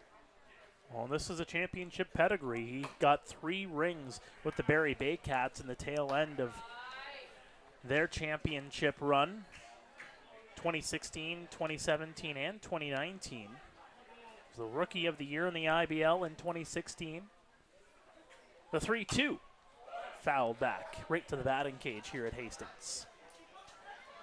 Had that pair of all-star honors, second team honors, 2016 and 2022. Again, just trying to add to that pedigree here that he had from that Baycats dynasty. Trying to bring it here to the Guelph Royals. The 3-2 swing and a miss. He got him. Strikeout for Pedro. That's his second strikeout of the game. While we're on the topic of pitchers, looks like we're seeing increased activity in the Royals bullpen. That is Connor King alongside Nelson Mercado out there warming up. Not to mention, one or two more players kind of taking off the jackets and the hoodies and stretching their arms. So something to keep an eye on as this one progresses. See who the Royals go to next time up. That one's going to be fouled back by Takamatsu. Jacob Cush up to 89 pitches. So might be able to get another couple in. Although you have seen him before go a little bit lengthier outings, as that one's sent over to Bateman, over to first in time. Really find they've taken their time with Jacob this season, where, at first, let him get his feet wet here once again. Through 4 starts, had a 4-inning game the first couple of times out, and then really stretched him out a little bit more. 7 innings, 6 innings against Kitchener his last time out.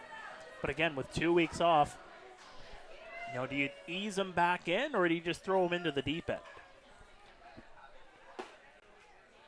Well, he has had the night that may suggest that the deep end could be the case tonight. I could see him going at least another inning, maybe even inning and a half, 2, if he really finds his rhythm again. I don't see why not. Go back to him, only at 89 pitches. So, obviously, he's still got plenty of gas left in the tank, as we saw in the last half inning. Liam Wilson 0 for 2 tonight, facing a 2-0 count. Gets a piece of that one.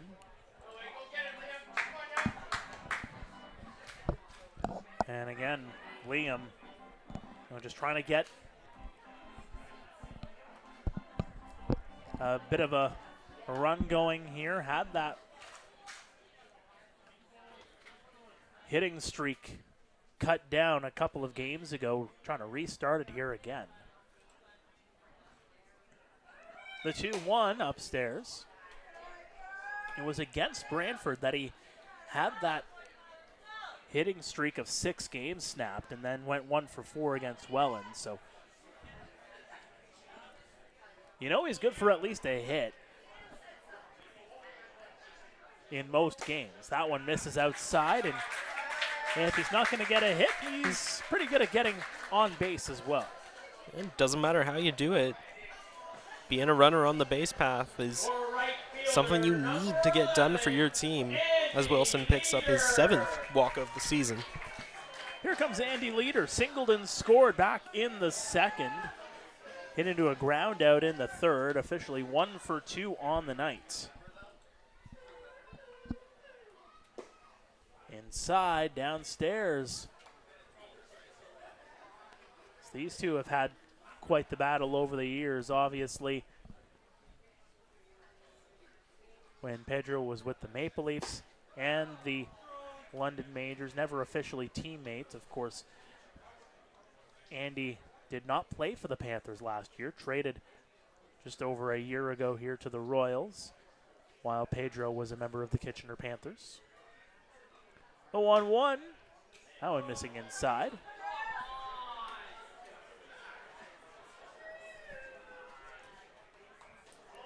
One ball, 2 strikes here on Andy with 2 away.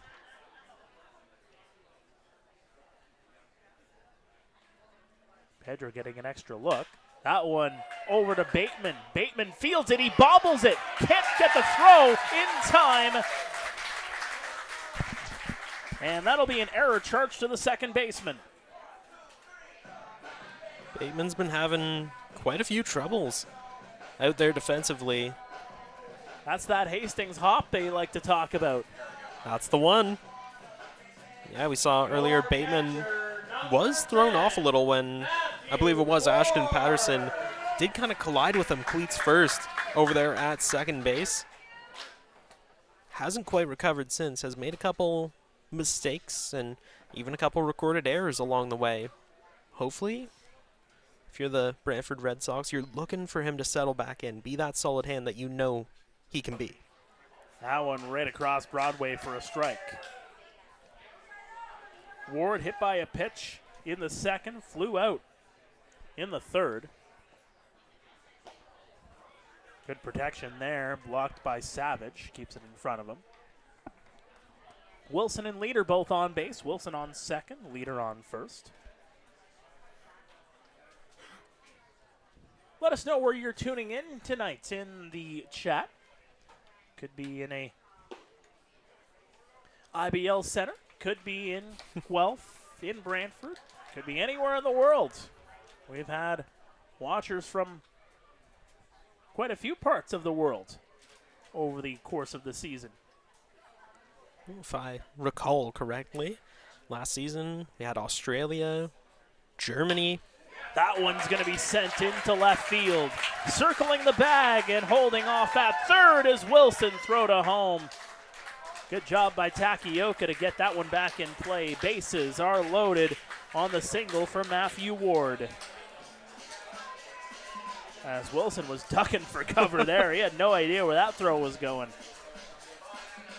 Not to mention Christian Ortega just about clotheslined the man out of his boots. He was running back towards third base, trying to cover the bag in time. Wilson dodging attacks on all sides. And you can see De Los Santos and Savage having a conversation on how they want to attack Brando LaRue.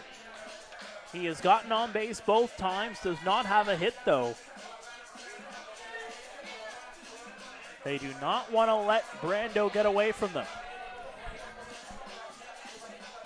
And more importantly, they want to try to keep the damage at the absolute minimum.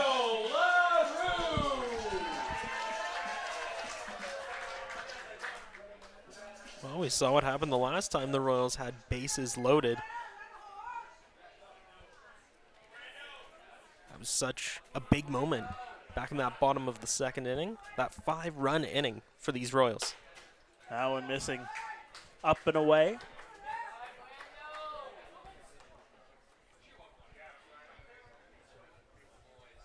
LaRue, the former Florida Atlantic Owl, takes that one in for a strike. Pedro was attacking inside there, and you can see Brando just having a quick conversation with the home plate umpire, just looking for location.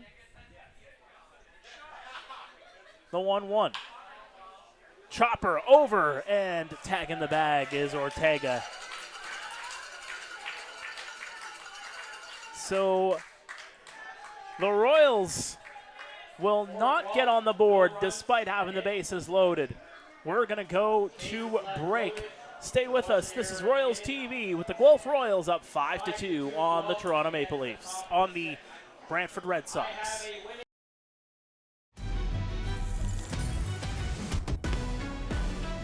Heard you looking for a hero. Well, look up.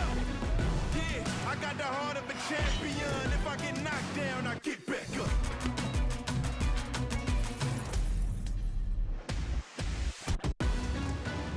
I got the heart of a champion. If I get knocked down, I get back up.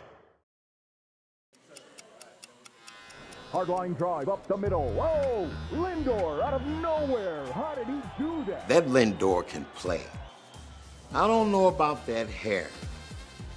And don't get me started on those gloves. I don't know. I kind of like it. It's time for a revolution. The Ref 1X by Rollins.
Welcome back to Royals TV as we head to the top of the 6th inning. Mark Perry, Josh Alderman here with you. Glad to have you aboard on this Saturday night under the lights of Hastings Stadium.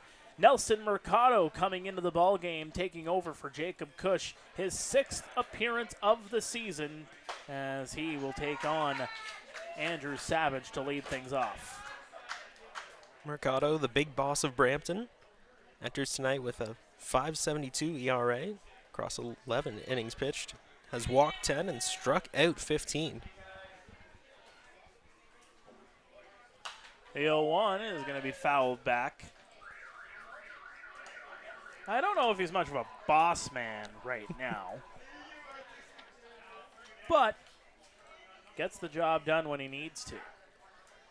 He is coming off a hot season with the University of Arkansas Monticello in NCAA Division II.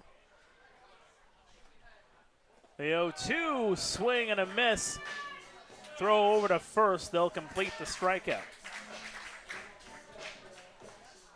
Over there, able to pick up 3 wins, 4.54 ERA across 37 innings pitched. Also picked up 5 saves, walked just 26 and punched out 52. Pretty impressive stuff. At just 21 years old, plenty of road left to go. And so young and already into his 4th year in the Intercounty Baseball League, the Ontario Blue Jays alum. Brody Black facing a 1-0 count. Missing down at the knees. Black is 1 for 2 with a strikeout and a single.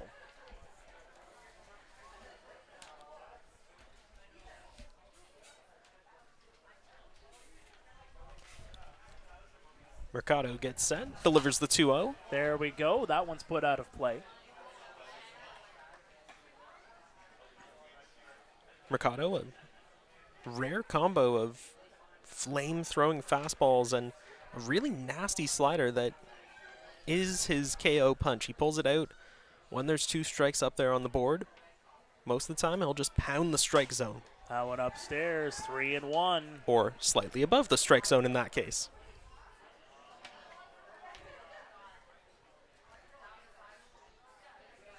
Mercado will get the sign here from Ward. The delivery, painting the black for strike 2.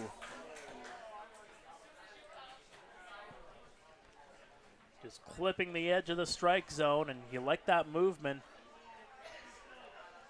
from Mercado. The 3-2, swing and a miss, he got him. A pair of Ks for Nelson Mercado here in the 6th. And that's the hot start that the Royals needed from Mercado, coming in relief of Jacob Cush, who had himself a pretty solid outing as well. Mercado, they're going to be relying on him to put in the work, get at least 2-3 innings in, and limit the damage done. Max Schmarter also 1 for 2 tonight. Coming down under the knees for ball 1. We are really under the lights here now. A beautiful night. Good breeze moving from right to left. That one well inside, 2-0. Considering the humidity, the startling sun that we saw across Hastings earlier in the afternoon, it's nice to see that it's settled down, a nice cool breeze. A 2-0 is sent out of play.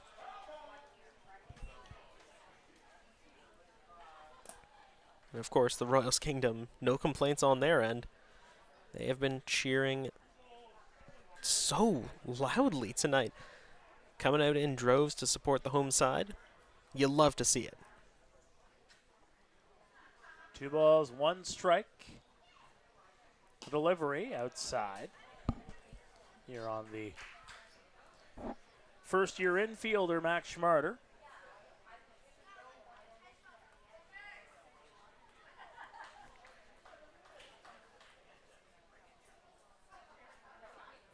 Good patience at the plate. The 3-1 swing, you got a piece of it. It goes off the bat, off the glove.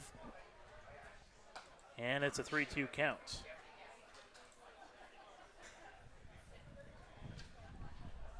Mercado really starting to settle in on the mound.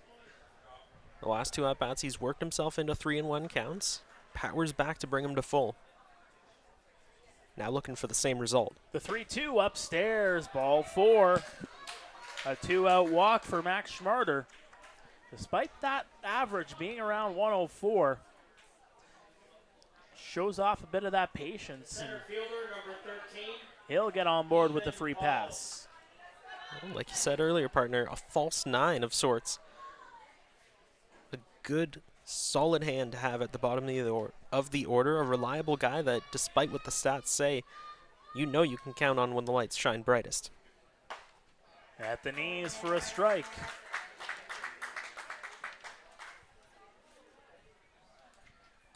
Ethan Paulos, 2 for 3.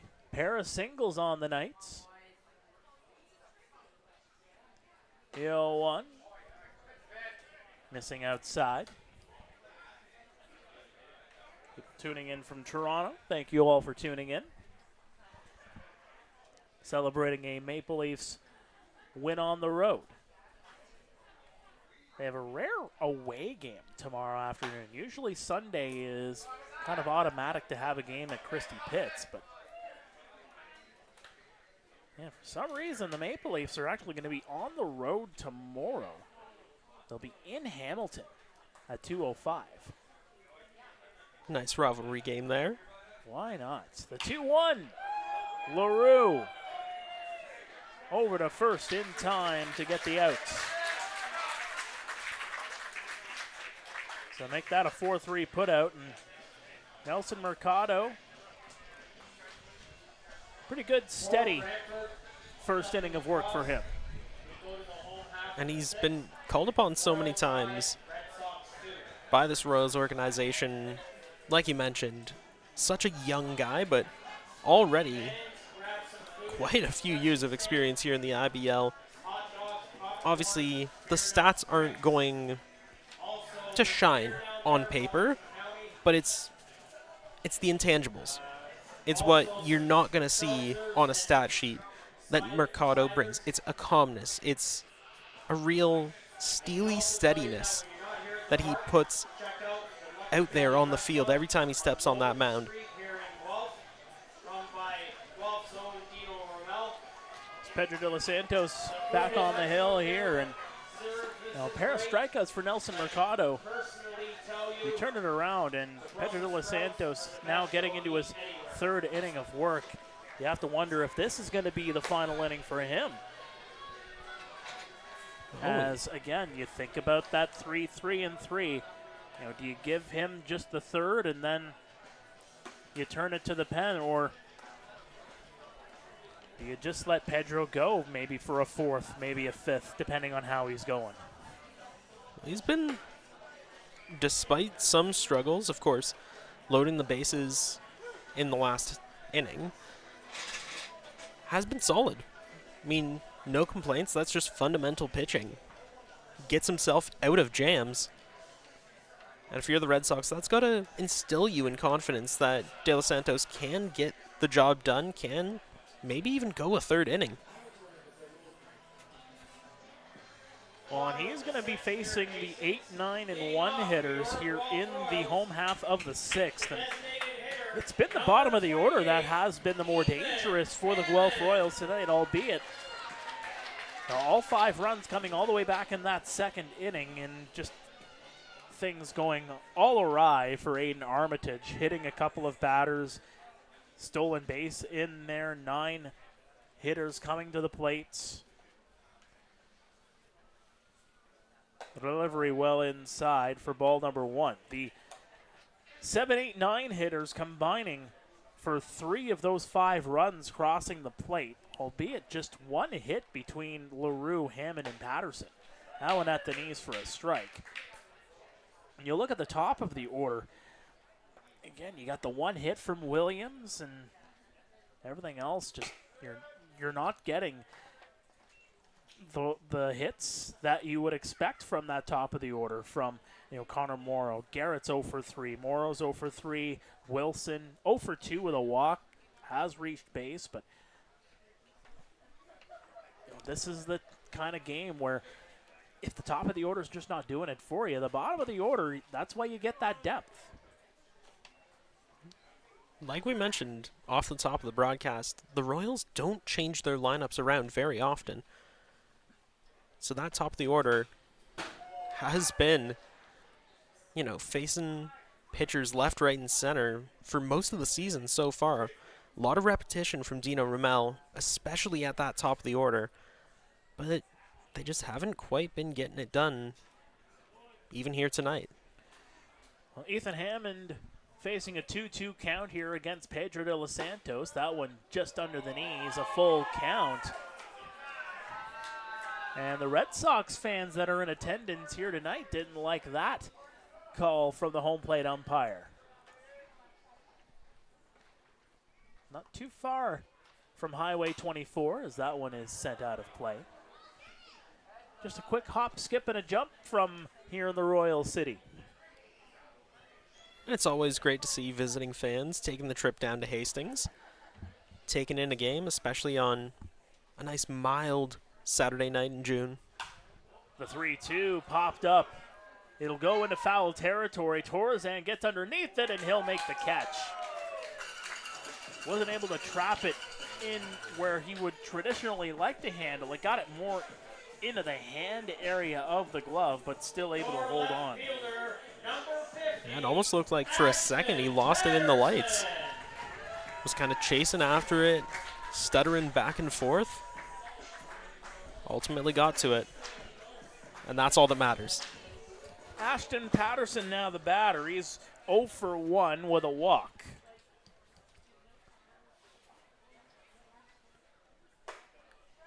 Inside. Pedro's really attacked the inside quite a bit here tonight. That seems to be his go-to space. Similar location there, but clips a bit of the strike zone. 1 ball, 1 strike. Over to Schmarter. Fields it on the 1 hop. Over to first in time, and they'll retire Ashton. And that's just a good settle down play there by Schmarter. Just calmly gets underneath it and just gets it over to first. Yeah, nothing wrong with that. Nice, simple, effective baseball being played by the Red Sox here tonight. And again, it goes back to that conversation we had at the top of the show. That 1 inning can make all the difference in a lot of these ball games. We have seen it all around the IBL, and it's that 2nd inning that has made all the difference in this ball game in particular with that 5-run inning for the Royals. J.D. Williams, the batter, 1 for 3. Right at the knees for a strike. JD, of course, had that single back in the 2nd. Smacks that one down the line, foul. Yeah, got around to that one late.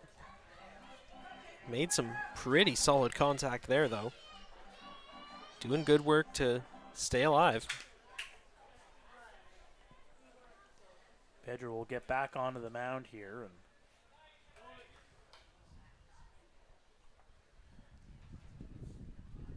see what he can do here against JD. The 1-2. Swing and a miss. He got him. A 1-2-3 inning from Pedro de los Santos. I think you put him out there for 1 more, folks. That's just my opinion. We're going to go to break.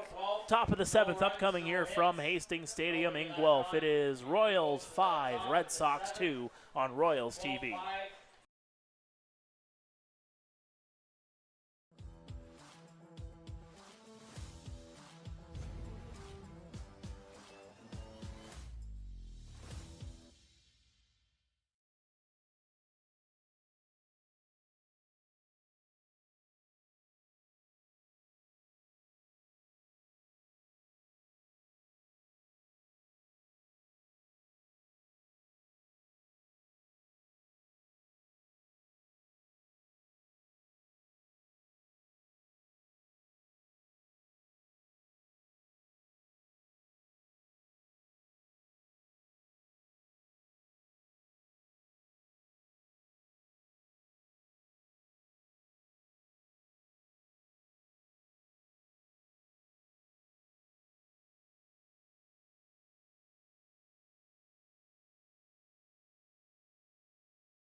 Welcome back to Royals TV. Mark Perry, Josh Alderman here with you on a Saturday night under the lights. 5-2 Guelph as Nelson Mercado stays on the hill here for the Guelph Royals. The heart of the order due up for the Brantford Red Sox. They're running out of outs to try to climb back into this one. Squaring up to bunt there was Takioka, but he holds off 1-0. Yeah, didn't necessarily put the bat over top of the plate. Almost feigning a bunt to see what the defense would do. As now we see Takamatsu playing on the infield grass. In for a strike.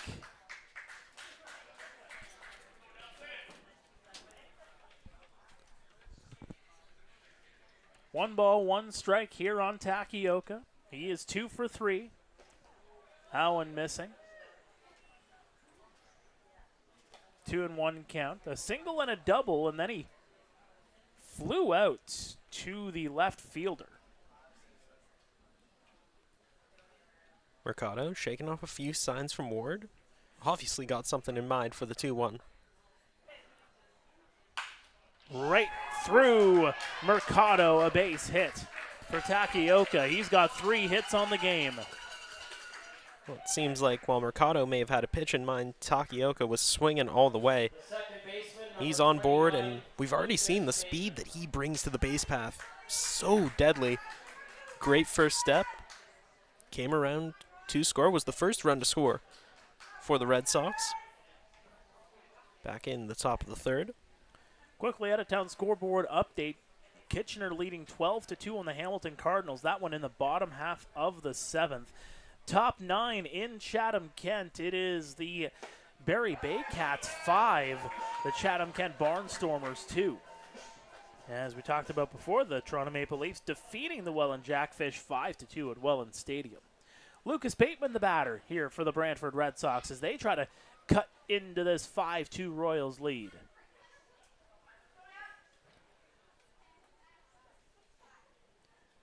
Mercado deals. Missing on the outside. Again, just shaking off a couple of suggestions from his battery mate, Matthew Ward. And that's the thing about Mercado. He either takes his time, finds what he wants, or immediately deals and delivers. The 1-1 in for a strike. And Lucas Bateman showing his displeasure in silence.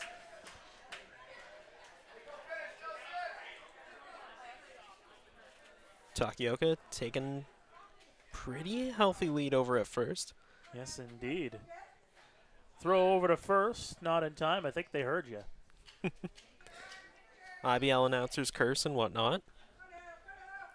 No, they're probably wearing an earpiece with the broadcast going, albeit on a 20-second delay. Well, Bateman has been on base once already. The runner's going to go. It's going to hop off on Ward, and over to third base goes Takioka, thinking about home, but he's just going to stay over. And the wild pitch allows Takioka to go from first to third. Oh, he was thinking about home. About a quarter of the way there before putting on the brakes. Credit to Ward, though. Recovered well from that loose ball. Able to get to it in time. And Mercado, again, credit as well for coming, covering the plate, and holding Takioka right there at third. Takioka taking his lead. Bateman facing a 2-2 count. Right on the edge, but didn't get the call. Ward trying to frame that one into the strike zone, but they didn't get it.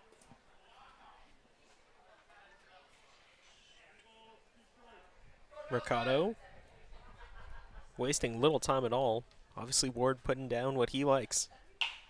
That one smacked into left field. In comes Takioka on the RBI single from Bateman. It's 5-3. Make it his second run of the night. Takioka showing off the wheels, putting them to good use, and The Red Sox continue to just chip away. Patient, continuing with fundamental things. Singles, no big blasts. Like we mentioned before, it's a big ballpark here, partner. Yes, it is. Just a lot of hard contact here tonight from the Brantford Red Sox. Not all of it has gone their way. They have gotten runners on in every single one of their innings, whether it's been by a walk or a hit, but it's one run here, one run there. Starting to find their groove here in the 7th. Christian Ortega is 0 for 2 with a walk. Puts that one into left field, and that's going to drop. All the way to the fence it goes. Bateman's getting the wave. Circling around third, an RBI double. It's 5-4.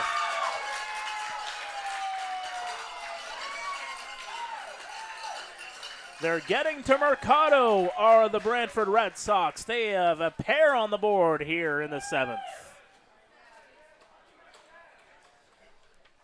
Looks like we're going to get a quick mound visit here. Whether or not we saw some movement in the dugout, I believe it was Dino Ramel kind of waving around at the bullpen. Obviously, we mentioned before Edgar Garcia, Connor King warming up out there. Should just be a routine meeting for Mercado. The Royals have enough trust in him to, if nothing else, get an out, maybe even 2, before they take him out of this game. Well, we'll see what this conversation is, as that's Donnie Fell, the associate manager, coming out having a conversation with the entire infield. And again, Ortega is over on second, representing the tying run. Cassidy Watt. So it could have been a routine meeting on the mound, but also maybe Fell giving the infielders a couple instructions. Now you can see defensively, Morrow, LaRue, and Wilson all playing out towards the outfield grass. Takamatsu playing in, covering the infield grass, trying to prevent a bunt. Mercado will get the sign. Remember, nobody out here in the 7th. Squared up to bunt, but that's a strike. And Cassidy Watt, a quick conversation with the home plate umpire, Fransciuto.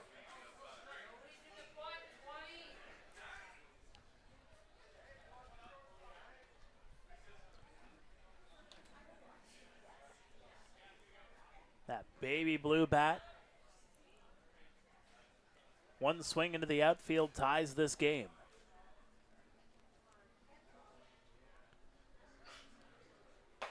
Holds off, but right across Broadway for a strike. As you mentioned, partners, still no outs here in the 7th. Ortega, the runner at second.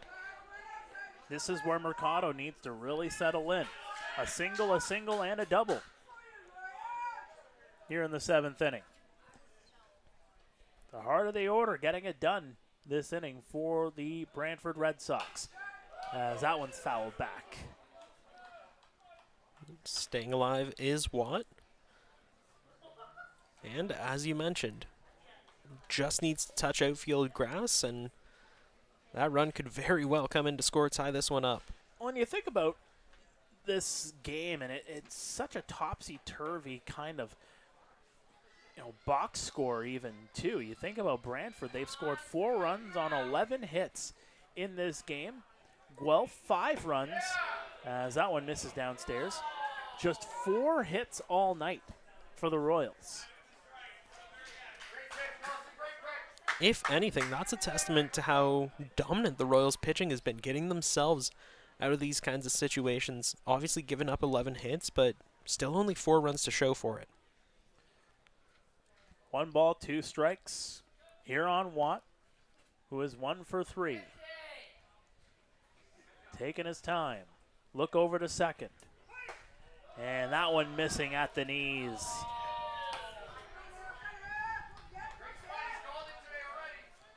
Ortega. Fairly healthy lead over at second. Connor Morrow doing a good job of covering the bag, but probably not close enough for a pickoff attempt. Well, that's one of those ones where maybe that's part of that conversation. The 2-2. In and missing inside, 3-2. Some healthy groans from the Royals fans.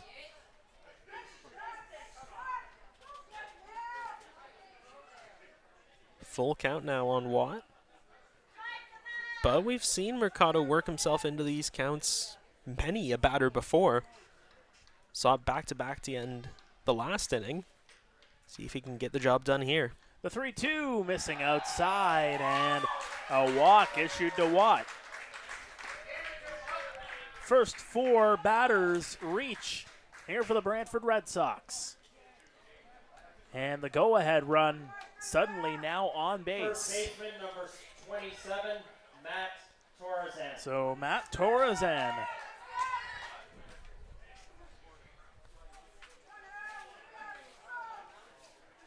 Royals. Some signals being moved around there by the umpire even too.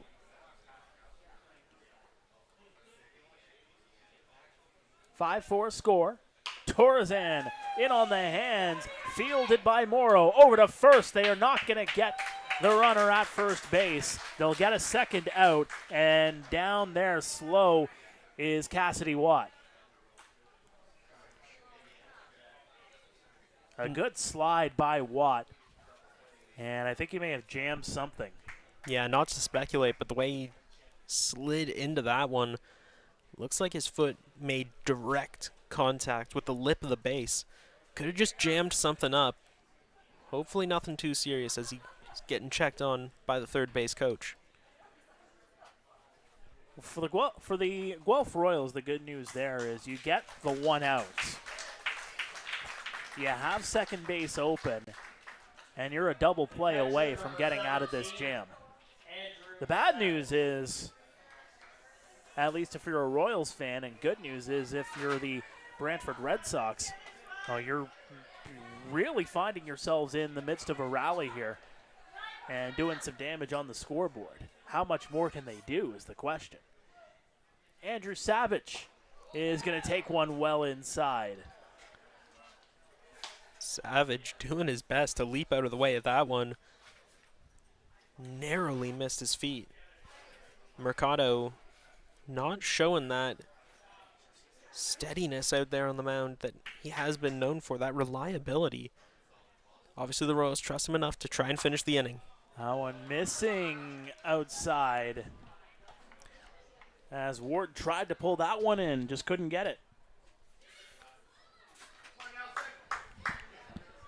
Yes, the cowbells are in full force here tonight. The Red Sox fans bringing in some noisemakers. The 2-0 inside again as Mercado trying to paint a bit of that black on the inside edge, but he's just not getting that call. Classic hitters count now for Andrew Savage. 0 for 2 with a walk.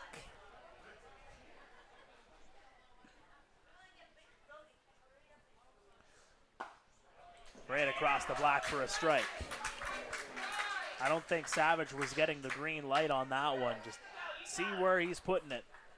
Yeah, let it fly. And just knowing where Mercado's been throwing it, might as well take that chance.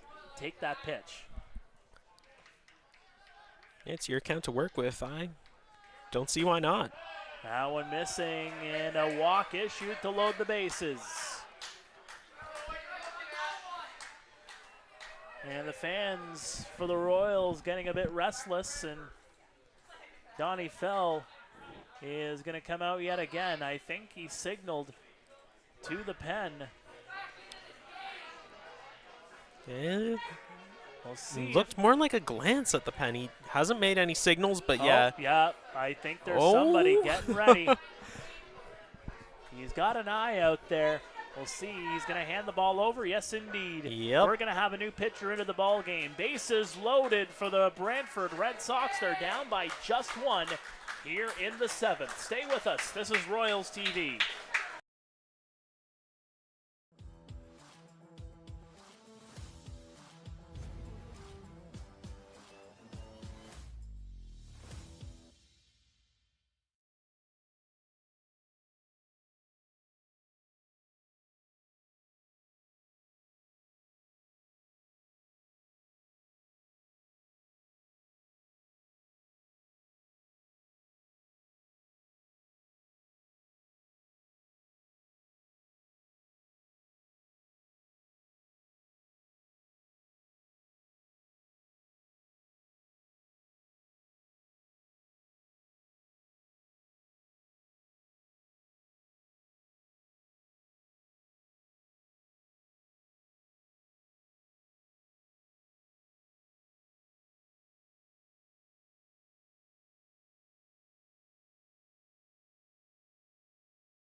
Fielder number 4. Welcome back to Royals TV. Mark Terry here in the broadcast booth along with Josh Alderman. We got a new pitcher into the ball game, but the bases are loaded here for the Guelph Royals taking on the Brantford Red Sox.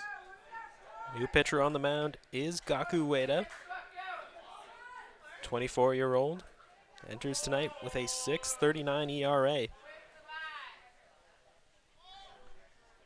First pitch he sees in for a strike. Good location on that pitch. Across 12 innings pitched, he's got 11 Ks already. Looking to pick up perhaps even one more.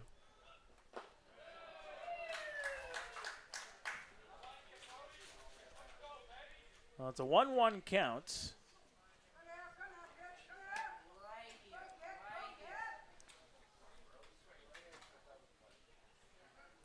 Ueda Here shakes we off go. the first few signs, likes what he sees. Absolutely, that one in for ball 2, and the fans not happy about that one. Yeah, as they have fairly consistently all throughout the night, showing their displeasure with Fransciuto's calls. It's a tough situation with the bases loaded. There's a strike. Brody Black is the batter. He is 1 for 3. A pair of swinging strikeouts, a single back in the second.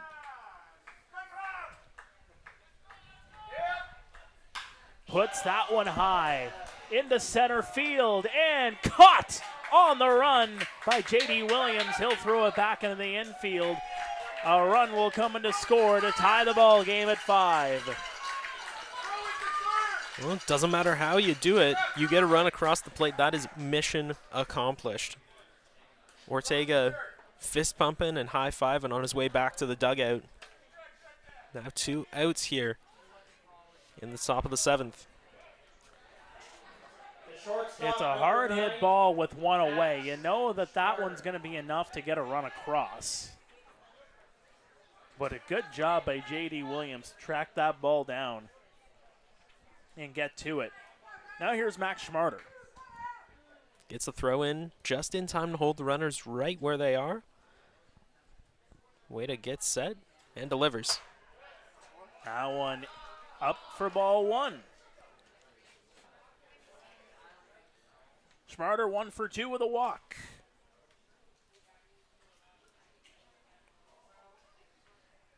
Wada again taking his time in between pitches. He is not worried about any kind of phantom pitch clock, that's for sure, as that one is sent out of play. Well, it does bring quite the pedigree to this Royals team, coming off a stint in the Colombian Winter League with Leones de Barranquilla. 1.26 ERA, 25 Ks, and 2 Ws to his name. Gacko deals in for a strike.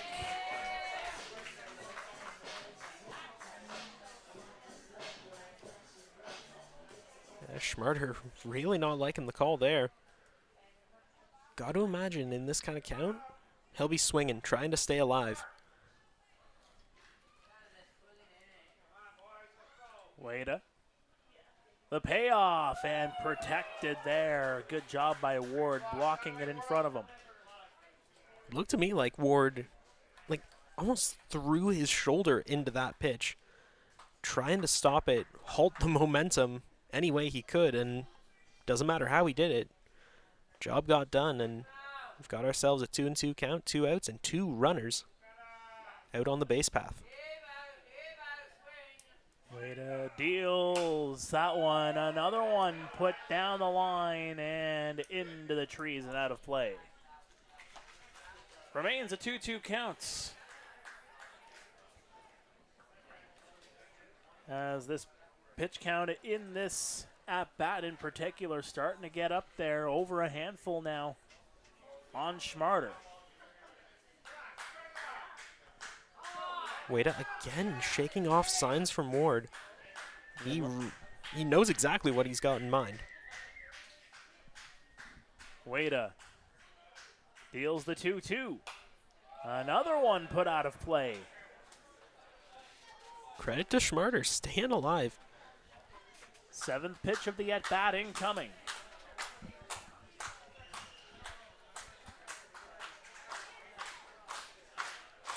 And the fans getting loud here at Hastings Stadium. Wada waits, couple of checks over to second, he deals. Swing and off the end of the bat to stay alive. Yeah, not quite the outcome these Royals fans were hoping for. Schmarter, again, to his credit, stays alive. Trying every which way. Short swings, big hacks. Doesn't matter how he does it. Like a cat with 9 lives, he is staying alive. Wada waits again. Deals downstairs. And Wada wanted that one. You could tell a little bit of frustration shown by the Guelph Royals pitcher. More than a little. Shaking his head in disbelief and muttering some words that we can't repeat on this broadcast. We'll try again. Fans in full throat, the 3-2. Another one put out of play. 10th pitch of the at-bat incoming.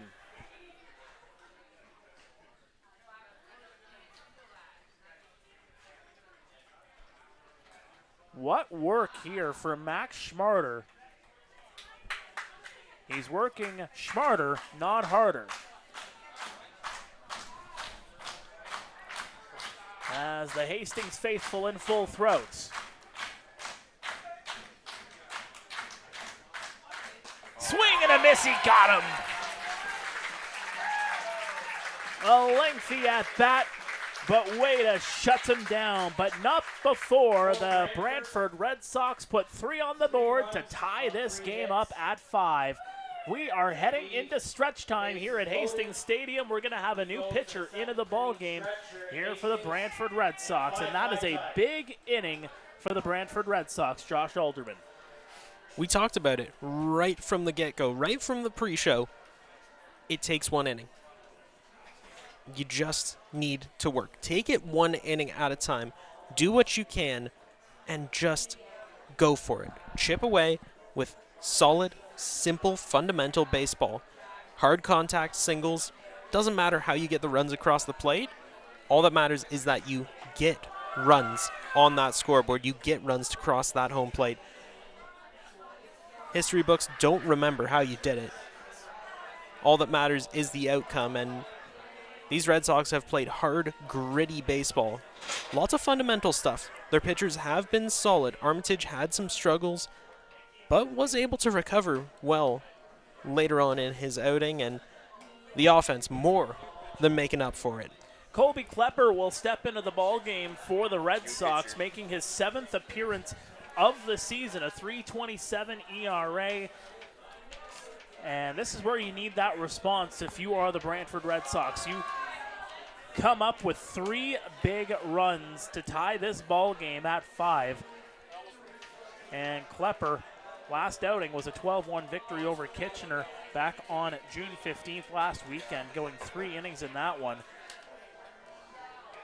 This is where you need a big inning from some of your bullpen guys. Well, in terms of the Red Sox, Klepper is about as close as you can come to big in terms of your relief guys.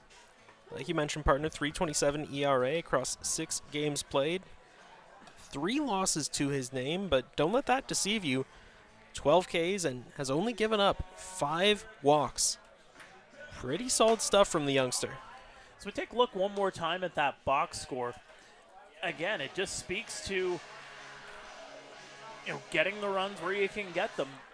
The Red Sox doing it off of the hits, 11 hits, 5 runs. The Royals just 4 hits on the night.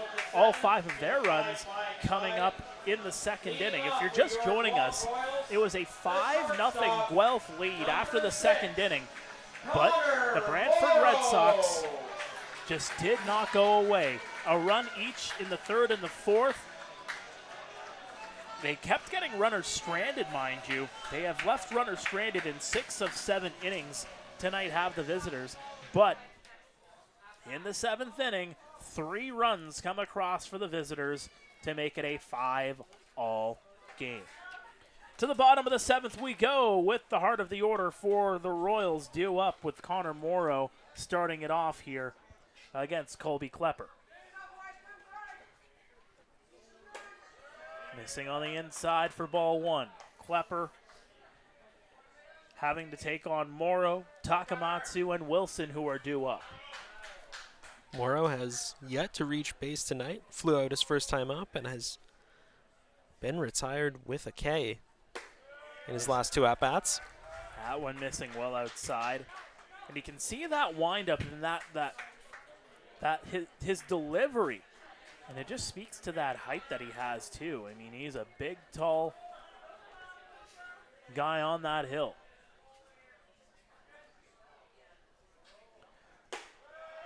Upstairs, 3-0. Morrow 0 for 3 tonight.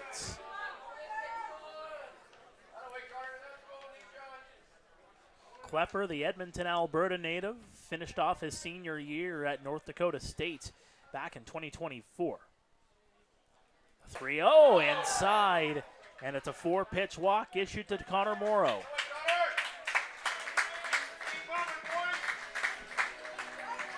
Morrow picking up his 3rd walk of the season. Not necessarily a speed threat out there, but a runner is a runner is a runner.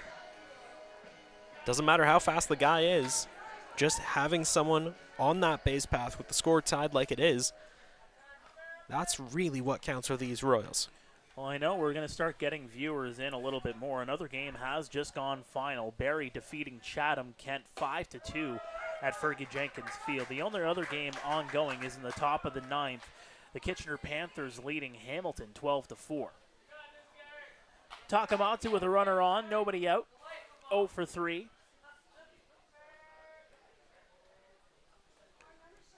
Deals in for a strike, painting the inside edge. And you can hear the audible groans from the Hastings faithful. And Takamatsu having a quick word. Yeah, had a few things to say himself. Not too pleased with that call, and now calling a timeout. Hits in 3 of his last 4.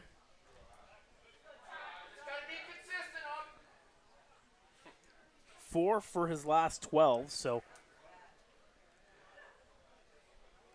around a .333 average in his last few games. Swing and a miss, and unable to make the throw is Andrew Savage, and Connor Morrow gets over to second base. A ball just gets away from him, but I imagine Morrow would have been safe either way. Had a great jump. Able to get to the bag even before Savage was able to recover the ball. So it's all about the way they pick their spots. Again, 16 for 19 on stolen bases coming into tonight. They have picked their spots well when they have, played aggressively on the base path.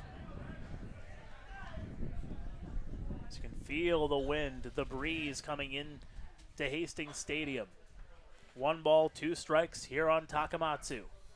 Missing outside.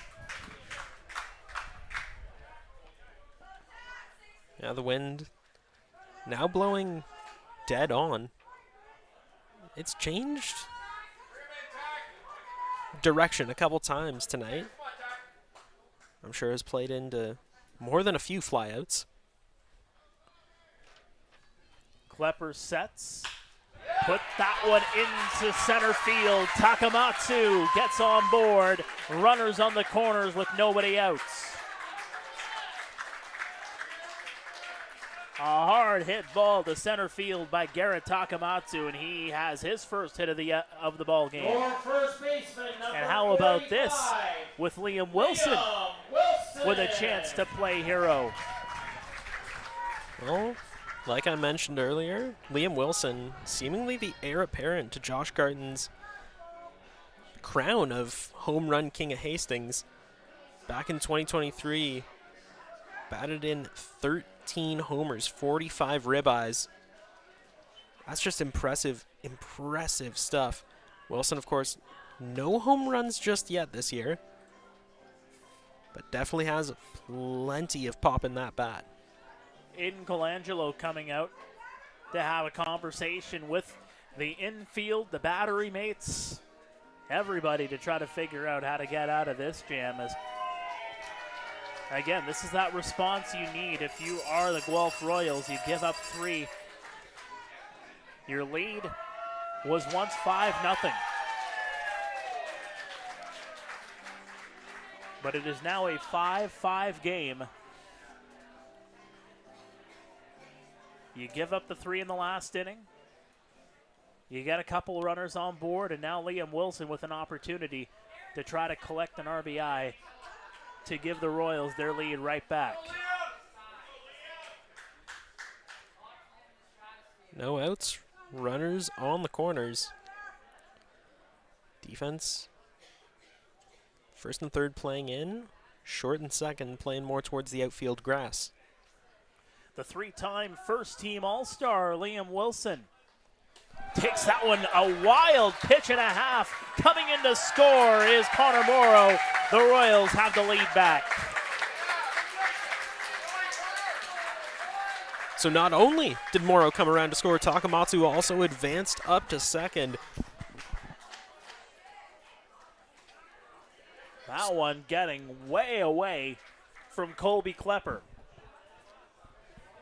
6-5, the Royals lead.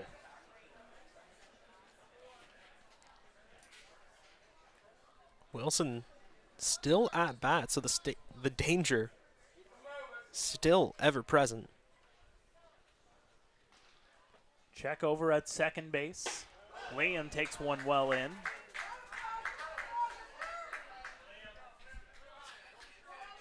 Yeah, that wild pitch came dangerously close to plunking Wilson on the helmet. Now that second pitch coming inches away from his face. Swing and a miss. 2-1. Wilson, no doubt what he was looking for there. Trying Just swing for the fences, cash in. Maybe not just Takamatsu, but a run for himself as well. Stays in the infield. Schmarter with the high throw, not in time. Liam scampers down the line with an infield single.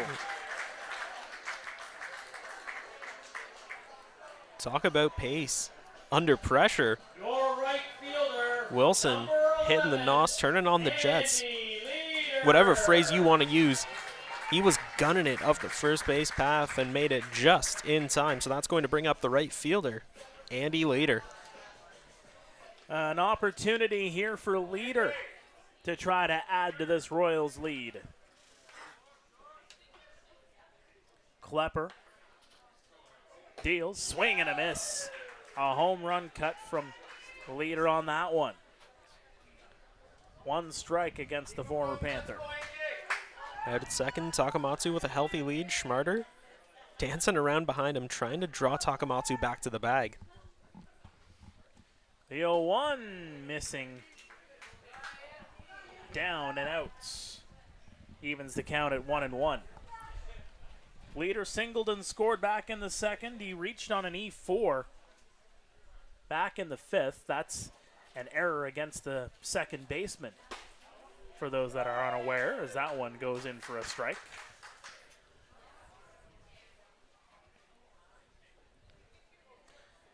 Matthew Ward on deck. Still nobody out here in the seventh. Takamatsu, the runner at second. Wilson, the runner at first. The 1-2 missing at the knees. 2-2.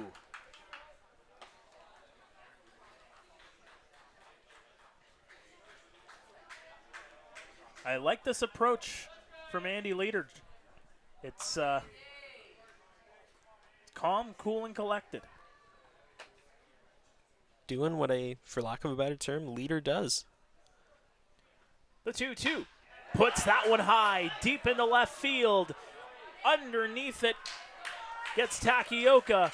They'll get the out, and the runner will advance from second to third.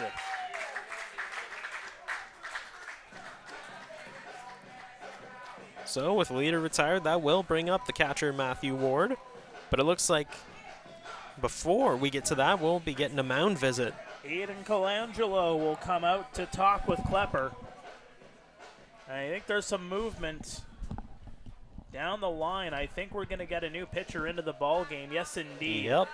The Royals lead 6-5 here in the seventh. Just the one away. Runners on the corners. We'll be back after this. You're watching Royals TV.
Welcome back to Royals TV. New pitcher coming into the ballgame. That is Leandro Mejia, the former New York Mets farmhand, looking to settle the tide here as the Royals have put one on the board here in the 7th and looking for more, up 6-5.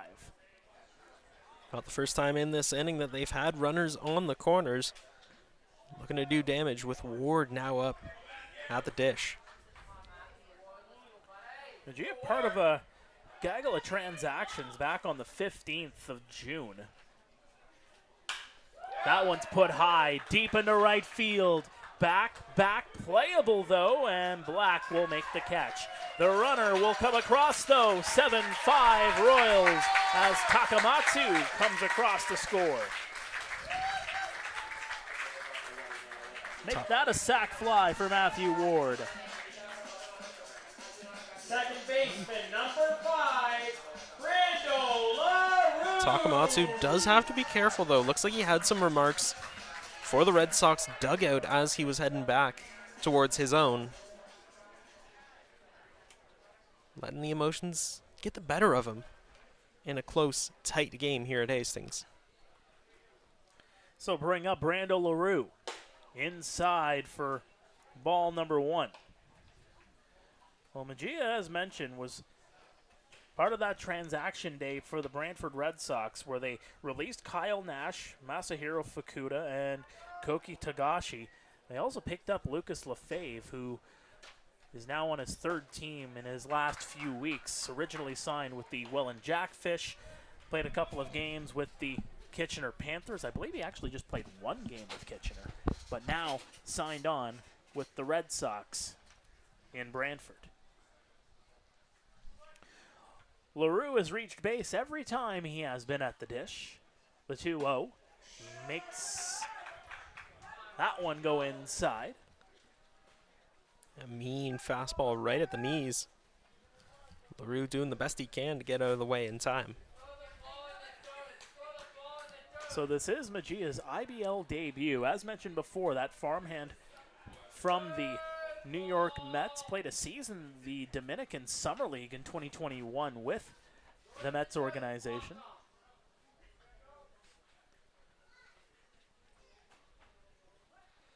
Hitters count, the 3-0, right across for a strike. Right down Broadway. Fans from both sides in full throat tonight, cheering and jeering as they see fit. As Mejia shakes off a few signs. Might be going back to the fastball here. Let's see, upstairs. That's a walk for Brando LaRue. He has reached base 4 times here tonight and still doesn't have a hit. Hit by a pitch. He has walked twice, reached on a fielder's choice in the 5th.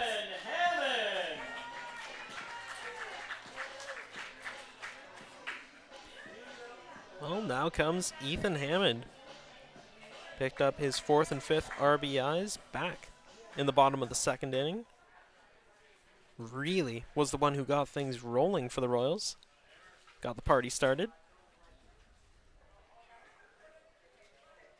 Put those first 2 runs on the board with a 2-run single. 7-5 lead for the Royals. That one under the knees for ball 1 on Ethan Hammond. It's 1 for 3.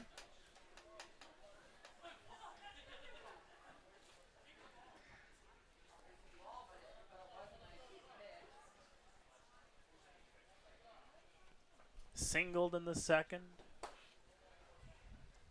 A ground out and a fly out his other 2 times up at the dish. Can tell you the other game has gone final. Kitchener beating Hamilton 12-4 tonight. So this is officially the last game on here on a Saturday night. And what a Saturday night it has been here at Hastings Stadium. The Guelph Royals, a 5-run lead after 2 innings of play. The Brantford Red Sox catching up, erasing that 5-0 deficit to make it 5-all in the top of this inning. But the Royals have added a pair to make it 7-5. Wilson, the runner at second. LaRue, the runner at first. 2 outs here in the bottom of the 7th. Wilson taking a good lead over at second base. Mejia keeping an eye on him. The 3-0. Missing outside, and the bases are loaded. The Red Sox finding themselves in a similar situation they did in the second. They're missing the strike zone, and they're basically giving 3 runners on base. Yeah, Mejia now taking time to talk with Savage, trying to work through these control issues. Believe me, you can hear the sound of the fastballs hitting Savage's glove. There's no doubt that Mejia throws with plenty of firepower, but it's all about targeting. The reason why he had a pro contract partner. Sebastian Patterson, the number 9 hitter. The 8th batter of this inning for the Guelph Royals. And there's a strike, clipping just the outside edge.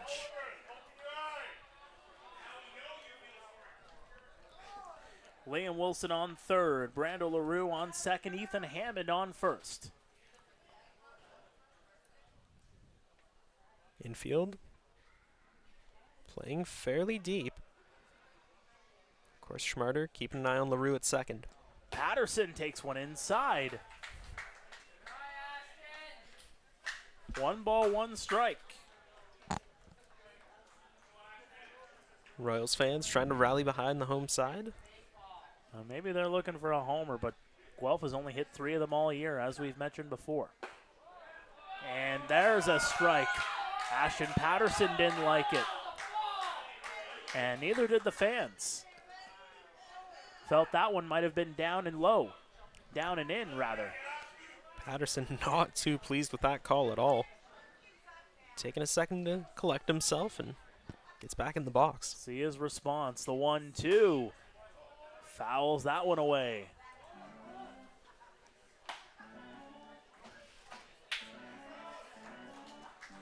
Gia hasn't really checked in on his runners at all. Not that there would be any threat to steal in this kind of condition. Lest the ball get away from Savage. Well, there's 2 outs here. You just want to focus on the batter. The 1-2. Swing and a miss. He got him. And Mejia's fired up. The bases stay juiced, but the Royals get a pair to make it 7-5 as we head to the 8th. Stay with us. This is Royals TV. The Guelph Royals leading at 7-5. Get ready, Hamilton. It's the 2025 IBL Home Run Derby and All-Star Game. Hosted by the Hamilton Cardinals at beautiful Bernie Arbor Stadium. Watch the league's top sluggers crush moonshots in the Derby. Then see the best of the best go head-to-head under the lights in the All-Star Game. Grab your tickets now at HamiltonCardinals.com, because this summer, the stars shine brightest in Hamilton.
Welcome back to Royals TV. Mark Perry, Josh Alderman here. You see the score box there.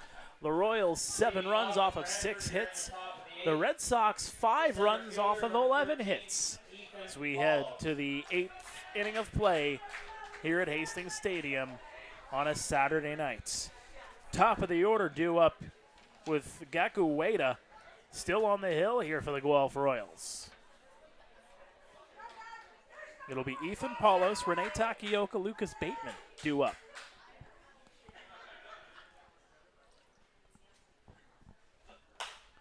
First pitch seen by Paulos is put well out of play.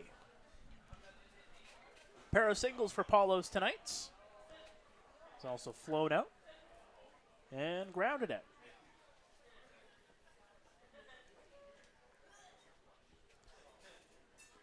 The 0-1 upstairs. Well, the tale of this game has been just runners being left on base for the Brantford Red Sox. Left 2 on base the last time they were up at the dish, albeit they put up 3 runs as well. Chopper stays in the infield. LaRue over to first in time.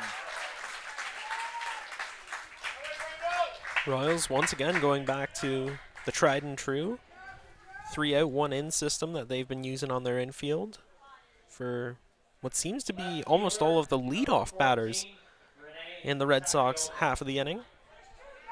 Now going back to it once again as Takamatsu stays close to the infield grass, and Morrow, LaRue, and Wilson playing a little further back. LaRue and way back. Morrow, yeah. They're on the edge of the grass here now. So Takioka, 3 hits on the day. Takes one outside. Pair of singles and a double for Rene Takioka, as his batting average has gone way up, sitting now at .375 going into this at-bat. Puts that one high. Playable. Takamatsu over, and he makes the scoop catch. Takamatsu in the dirt right in front of the danger zone, right in front of his fans. Getting a big round of applause from the Royals Kingdom. Well deserved at that. Turning on the Jets, making the catch at the last possible second. Was running out of runway, but... Now, fans, I know that we don't have a camera out there, and we do apologize for that. Something that we're working on. But I can tell you, just from being here at Hastings Stadium, right there, he's on that track. Of course, you hit the other side of the track into the grass. That is out of bounds on that sideline, but he was on the dirt and just made a scoop catch. Laced into center field. J.D. Williams gets underneath it. He'll make the catch. Ueda with a 1-2-3 inning. The Royals continue to lead it by a score of 7-5. And Josh, again, that's the response you need after that inning where you retake the lead. You need your pitcher to come up big, and you need your defense to come up big. They have done so all night. That's a big play from Garrett Takamatsu in particular. Couldn't have said it better myself, partner. It's been a game of big moments, big plays, and obviously big defensive displays. The Royals pitchers have been shut down all game long. Yes, they've allowed 5 runs and over a dozen hits up to this point in the game, but they have done a good job of limiting the damage. As you mentioned before, we've had plenty of times throughout this game where Brantford has left 1, 2, even 3 runners on the base paths and left with nothing in return. Pitchers making them pay, and the offense helping them out along the way. Well, what's been really key is you flip it on the other way. The Guelph Royals have had the bases loaded in 2 of the last 3 innings, and they've only gotten a couple of runs across to show for it.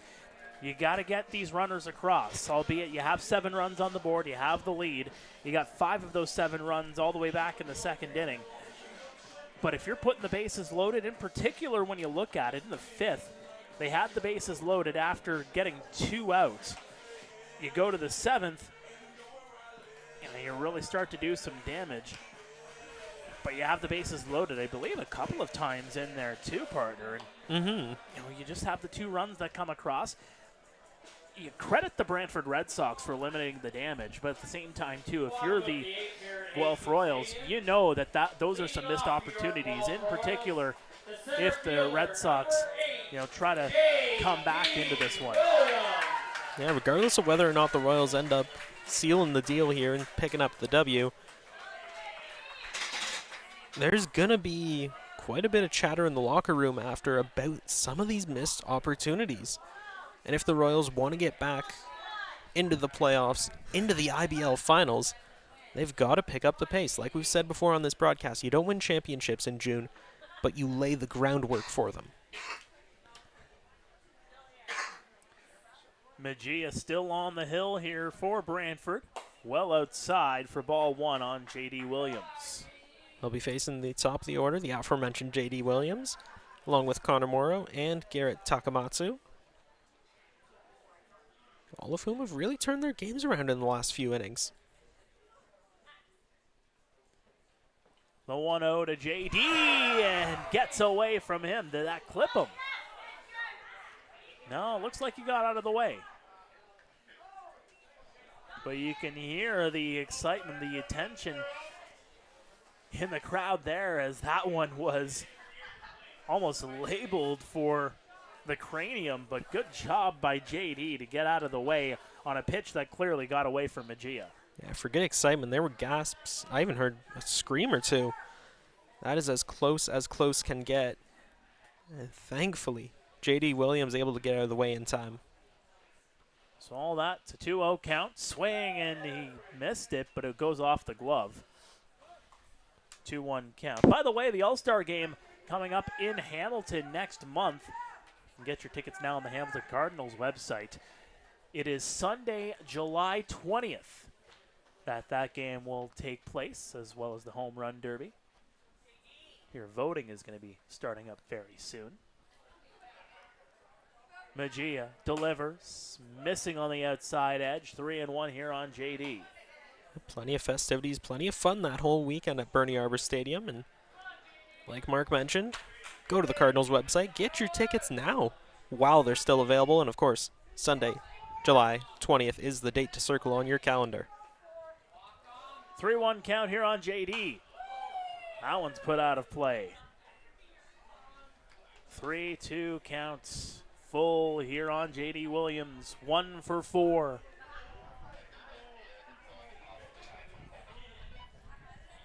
Mejia shaking off 2-3 signals from Savage before finally settling on something he likes.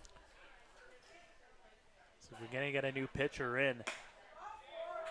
Back in the 9th inning to come, but for now it is a walk issued to J.D. Williams. Good patience displayed there. Your shortstop, Yeah, that is Edgar Garcia warming up in the Royals bullpen.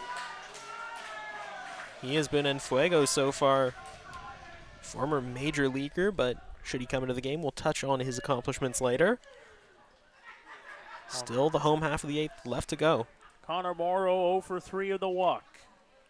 He has the game-winning run already at this stage. Swing and a miss as he crossed the plate to make it 6-5 in the last inning. Takamatsu came across not too long after to make it 7-5. The 0-1. Ortega over to second, over to first, and not in time. And Connor Morrow legs it out for a fielder's choice. As I mentioned before, Morrow not necessarily known for his speed. Really showing it off, not only in the last inning where he picked up a stolen base, but right here as well. Making it safely in time. Still just 1 out here in the bottom of the 8th. Garrett Takamatsu 1 for 4. Who touched on, singled in the 7th, later came around to score. Couple of wild pitches in there. I should mention Connor Morrow came in to score on the wild pitch, and that one's going to hit tack. Getting away from Magia, and Takamatsu taking his time to take his gear off before he walks over to first base. Magia visibly frustrated by that. Had some words for the umpire as well. Number 45. See if he can settle down, keep his emotions in check against Liam Wilson. So Tak is on first, Morrow is on second. That is a lot of speed to carry in scoring position if you're the Guelph Royals. With runners in scoring position, the Royals hitting just .237 on the year. And that one missing inside. Wilson gets out of the way. Just about missed his arm there. So close, but Wilson standing his ground. A 1-0 inside yet again. 2-0 here on Wilson. Should mention 2 of the 3 home runs by the Royals this season came with runners in scoring position. So you know when they go yard, they are putting multiple runs on the board.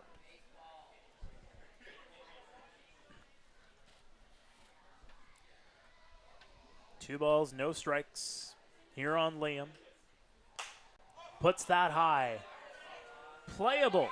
Savage gets underneath it, makes the catch. That'll be the second out of the inning, and that'll bring up Andy later.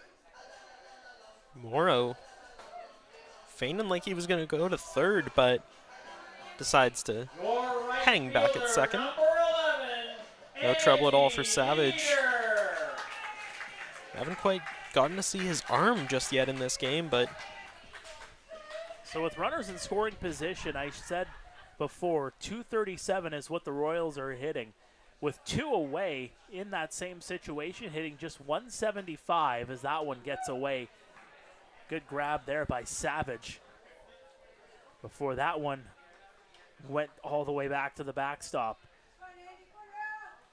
For the Brantford Red Sox, meantime, with runners in scoring position and 2 out, the opposition is hitting .292 on them.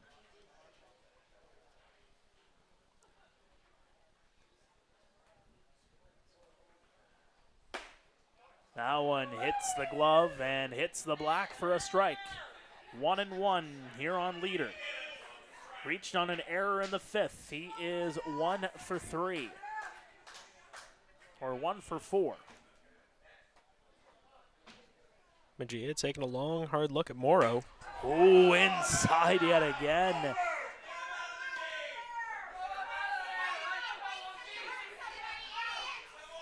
And the fans getting very restless here.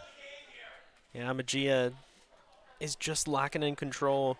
Mentioned it earlier, partner. He's a flamethrower. But he just can't control it. And it's the Red Sox fans that are getting up in arms of everybody here in the crowd. The runners are both going to go. That one is fouled back, and both Tak and Morrow will have to go back.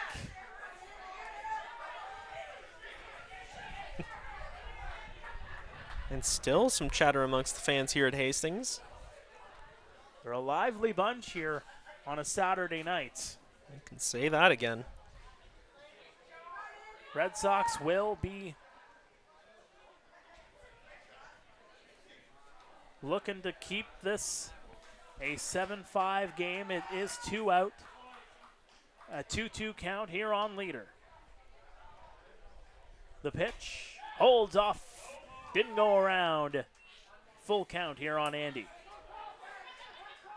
Leader so patient, showing off vision at the plate like few others can.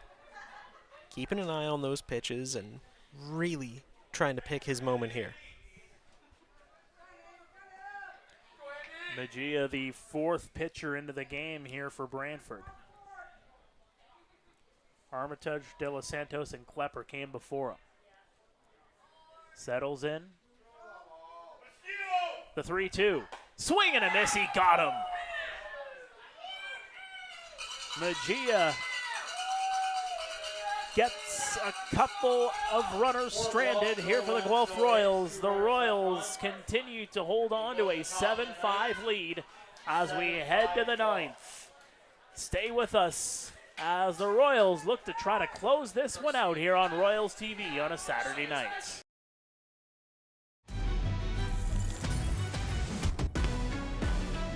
Heard you looking for a hero. Well, look up. Yeah, I got the heart of a champion. If I get knocked down, I get back up.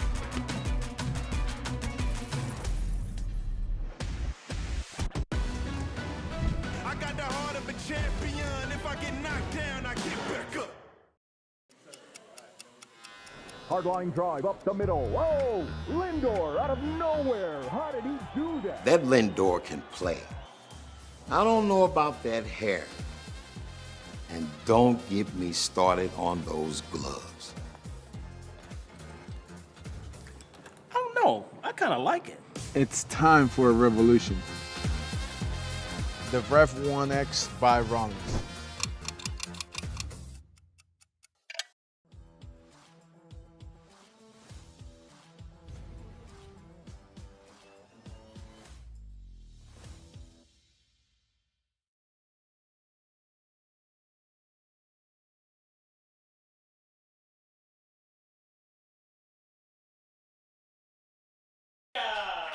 Welcome back to Royals TV, top of the ninth here at Hastings Stadium in Guelph. The Guelph Royals up 7-5, and they will turn to the former major leaguer Edgar Garcia for the save here on a Saturday night. Garcia from 2014 to 2022 spent time in the systems and in the major leagues with no fewer than 5 different teams: the Phillies, the Rays, the Reds, the Twins, and the Nationals. From 2019 to 2021 with the Phillies, Rays, Reds, and Twins. Put up a 7.74 ERA, 2 wins to his name, as well as 58 strikeouts. And of course, heading into tonight's contest, a 0.000 ERA, 6 games played and 6 innings pitched. Has given up just 3 hits, punched out 5, and has 2 saves to his name. Well, that last appearance was perfect. 1-2-3 against the Welland Jackfish on June 10th. Third baseman, number 1, Christian Ortega, Cassidy Watt, Matt Torzan due up here for the Brantford Red Sox.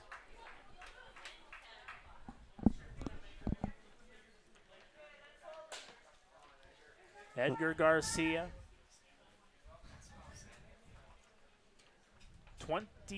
28 years of age, going to be 29 on October 4th. LaRue over to first in time. 1 pitch, 1 out for Garcia. Well, 1 pitch is all it takes to retire the first batter of the inning. That is going to bring up the DH, Cassidy Watt. designated hitter, number 20, Cassidy Watt has been on base twice tonight.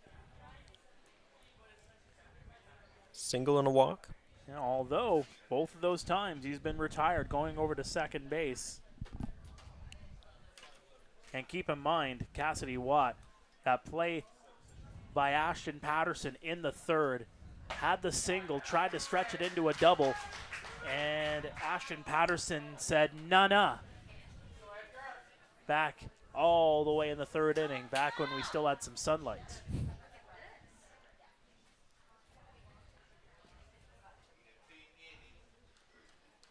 The 0-1. Down the line, foul. Garcia, as he always does, looking immediately settled in on the man. Showing no signs of wear and tear, no signs of rust. Just right in there, and already an 0-2 count on Watt. He's listed 6'1", 205. He looks bigger than that. Much bigger. Maybe it's the mound. No balls, 2 strikes. Missing on the outside. I don't mind that kind of pitch at all in this kind of count. Was 0-2, just trying to get a swing out of Watt. Nothing wrong with that, and still 2 strikes up there on the board. I imagine he'll try and get him here. Swing and a miss, he got him. Yes, indeed he did. Swinging strikeout, 2 away, and the Red Sox are down to their final outs. First baseman Matt Torzan represents the last hope for the Red Sox. Torzan has reached base twice, came around to score in the 4th. Started everything in this rally for the Red Sox. In the infield, Wilson over to Garcia, and the Royals win it. Garcia gets them 1, 2, 3, and the streak is over. The Royals have won it by a score of 7-5 here on a Saturday night. For the Royals, this is a long time coming. That 7-game skid is something that they just despised. And we mentioned heading into this game that it was 2 teams trying to battle it out, trying to get a win that, I mean, both sides really, really needed. Ultimately, the Royals just wanted it that little bit more. They improved to 3-6 at home so far this season, picking up a big, big victory here tonight. Well, it almost went for naught. They had a 5-0 lead after the 2nd inning. The Brantford Red Sox, as they have all season long, clawed back into it. They made it 5-5. But then a pair of runs come in to score in the bottom of the 7th for the Guelph Royals, and that is all she wrote. The Guelph Royals improved to 5-9 on the year. The Brantford Red Sox drop to 3-13 on the season as they remain in the basement of the IBL. The Guelph Royals back in action tomorrow in Kitchener at 2 o'clock. They'll be back here at Hastings Stadium. The next home game is against the Barry Bay Cats this coming Tuesday night at 7:30. The Brantford Red Sox head to London tomorrow, a 1 o'clock first pitch. They'll have to rest up once they get back to Brantford tonight and then quickly turn around and go over to the Forest City to take on the London Majors. You know, final thoughts of this game, Josh. Again, you'll look at this game. This could have gone either way. Yeah, this is just fun, fundamental baseball. This is what you just love to see from these 2 teams. Fireworks here on a June Saturday night. So once again, the final score, 7-5. The Royals win it. The next home game is this coming Tuesday.